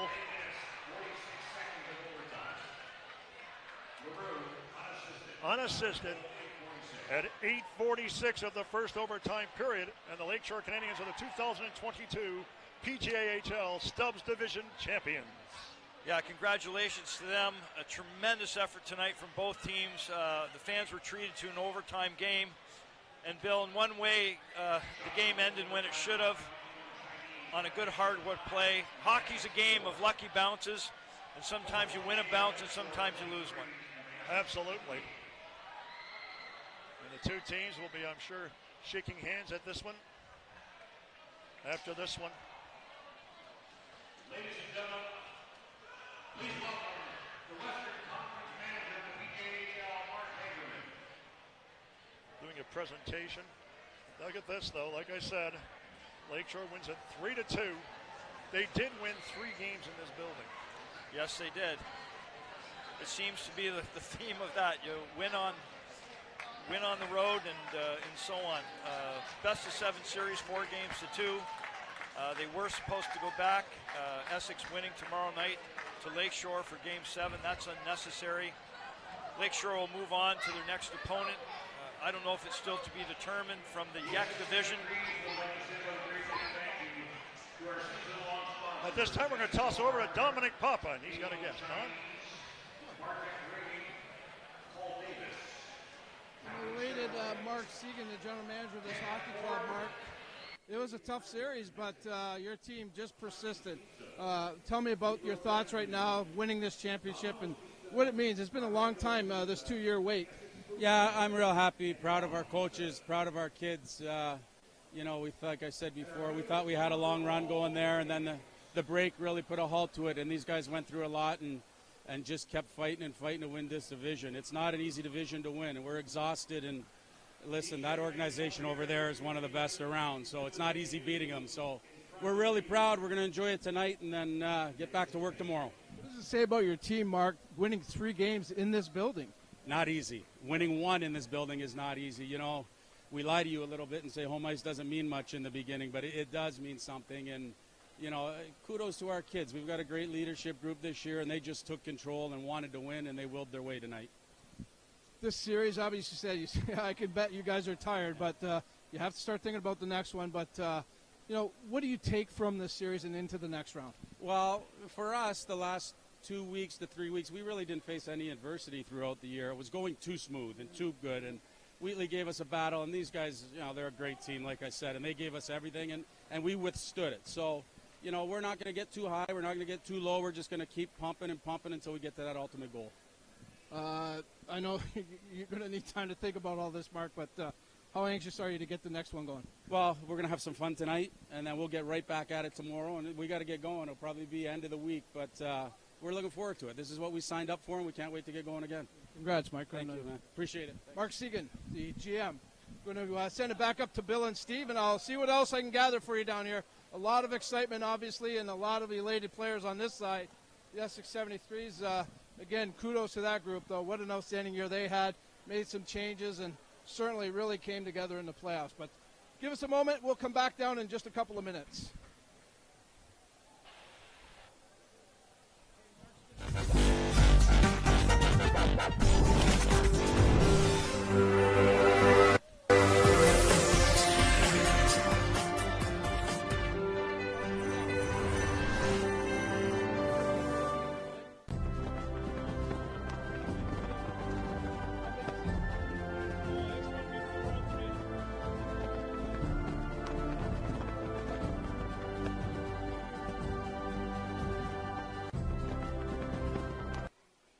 Here's the hero, Trevor Leroux. We talked to him during the intermission and talked about his scoring exploits. He wins it here tonight in overtime. A little bit of a crazy goal, Trevor, but you'll take it, right? Yeah, I mean, hard work pays off. You just got to do the things you do normally, and you get rewarded. I just went in on a hard forecheck, misplayed the puck a little bit, and I just threw it in front looking for a guy, and I got a lucky bounce. And just so proud of everybody and what we've done this year and how far we've came and the hard work we've done, and it just shows that it all pays off in the end. What was it like in the intermission going into this overtime, Trevor? We were all just calm. We just wanted to see who would be the hero, and we knew it would be a hard-fought overtime here. And I mean, I just can't say much right now. I'm speechless. So this series, Coach GM Segan just said the team didn't face a lot of adversity this year. How much does this series prepare you for the next round?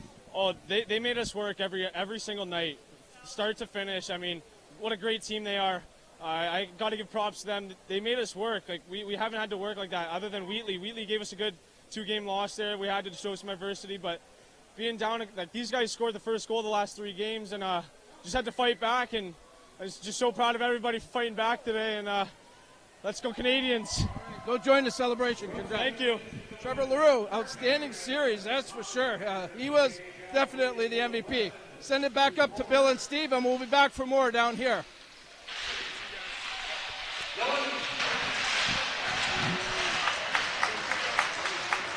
We are back up top here. Bill Kelso along with Steve Prunger. And Steve, the two teams just finished their handshakes and everything else. Great sportsmanship displayed by both teams in a hard-fought contest, a hard-fought series. You know what, Bill? Essex County loves their hockey.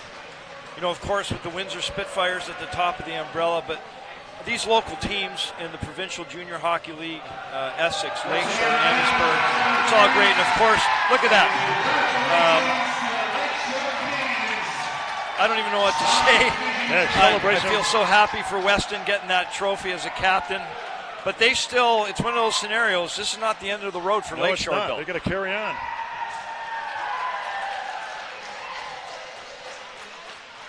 Lakeshore with one more playoff series win, Bill, they'll find themselves in the tournament of Final Four for the Provincial Junior Hockey League, actually playing as late as mid-May. Oh, wow. So if they can achieve that, don't know who, but I would say this. Obviously, We Digital TV, you'll be finding out who the next opponent will be for Lakeshore. And we would encourage all our fans to check back in with us to see when those games are coming. Absolutely. Good point. So that is the story here from Essex as the Lakeshore Canadiens 2022 PJHL Stobbs Division champions. Bill, do you know who happened to make this team picture famous? You remember the first ones to ever do this? I'm testing you here. It's a little bit of trivia. Do you remember the first ones to do that? Keep on testing me because I haven't got a clue. Well, I can tell you the most recent ones to do that are the Lakeshore Canadiens. And Okay. Look at them, bunch of proud guys, coaches, team staff, very happy. It's always nice to win it in your home, but I'll tell you, these Essex County teams are proud. Essex County fans love their hockey. I know I'm proud to be here with it and part of it and to work with you, Bill. We had a great time tonight. Great time tonight. What a hockey game. When it went into overtime, I thought, boy, oh boy, I'm going to spend at least 10 more minutes with Bill Kelso. It was more than that. But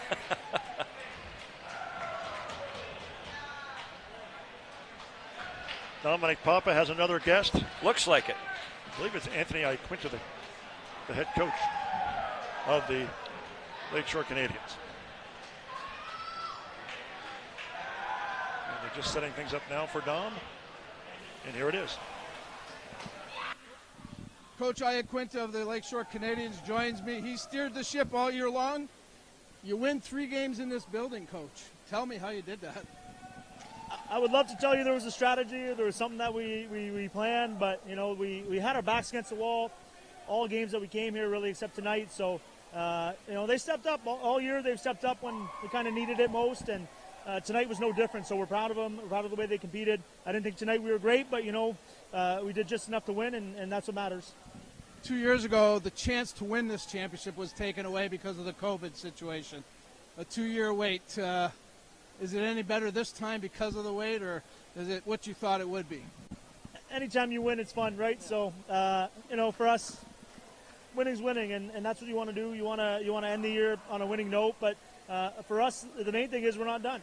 You know, we have a couple more series here to go, and we still plan on going a lot further. So now we got to, you know, enjoy tonight and flip the script. Where was the difference in this series, Coach Iaquinta? I wish I knew. You know, they worked really hard. We worked hard. It's 2 good teams that competed, and I think a break here and a break there kind of was the difference. So we'll take it. Credit to them, all their players. You know, they developed so well, and they're a good organization. So, you know, we're proud of our guys, and you know, I think the bounces may be the difference. 2 model organizations for sure. Right now, you know, a little bit of celebration, but like you said, you got more hockey to play. It's you got to refocus, recharge, let the bumps and bruises heal up a little bit. Your thoughts about going into the next round? We don't know much really about who we're playing yet. I know it's North Middlesex, and I know they won 4 straight, so they're going to be a good team. Anytime you get out of your division, it just gets better and better. So we're going to have to prepare, and we're going to enjoy tonight, like I said, and then come Monday, you know, it's time to go again, right? So. Good luck with that, Coach, and congratulations on a job well done. Thanks, Tom. Appreciate it. Anthony Iaquinta, the fine head coach of the Lakeshore Canadiens. Let's go back upstairs to Bill and Steve.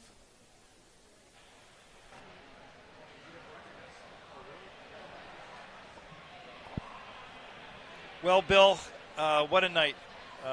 Lakeshore 3, Essex 73s 2. There's certainly a storied history with the Essex 73s, and of course they've won, as you know, both in their old rink and this one, their share of championships. This year, unfortunately for Essex, it's Lakeshore's turn. And I remember doing games in the old barn. Oh. Believe me.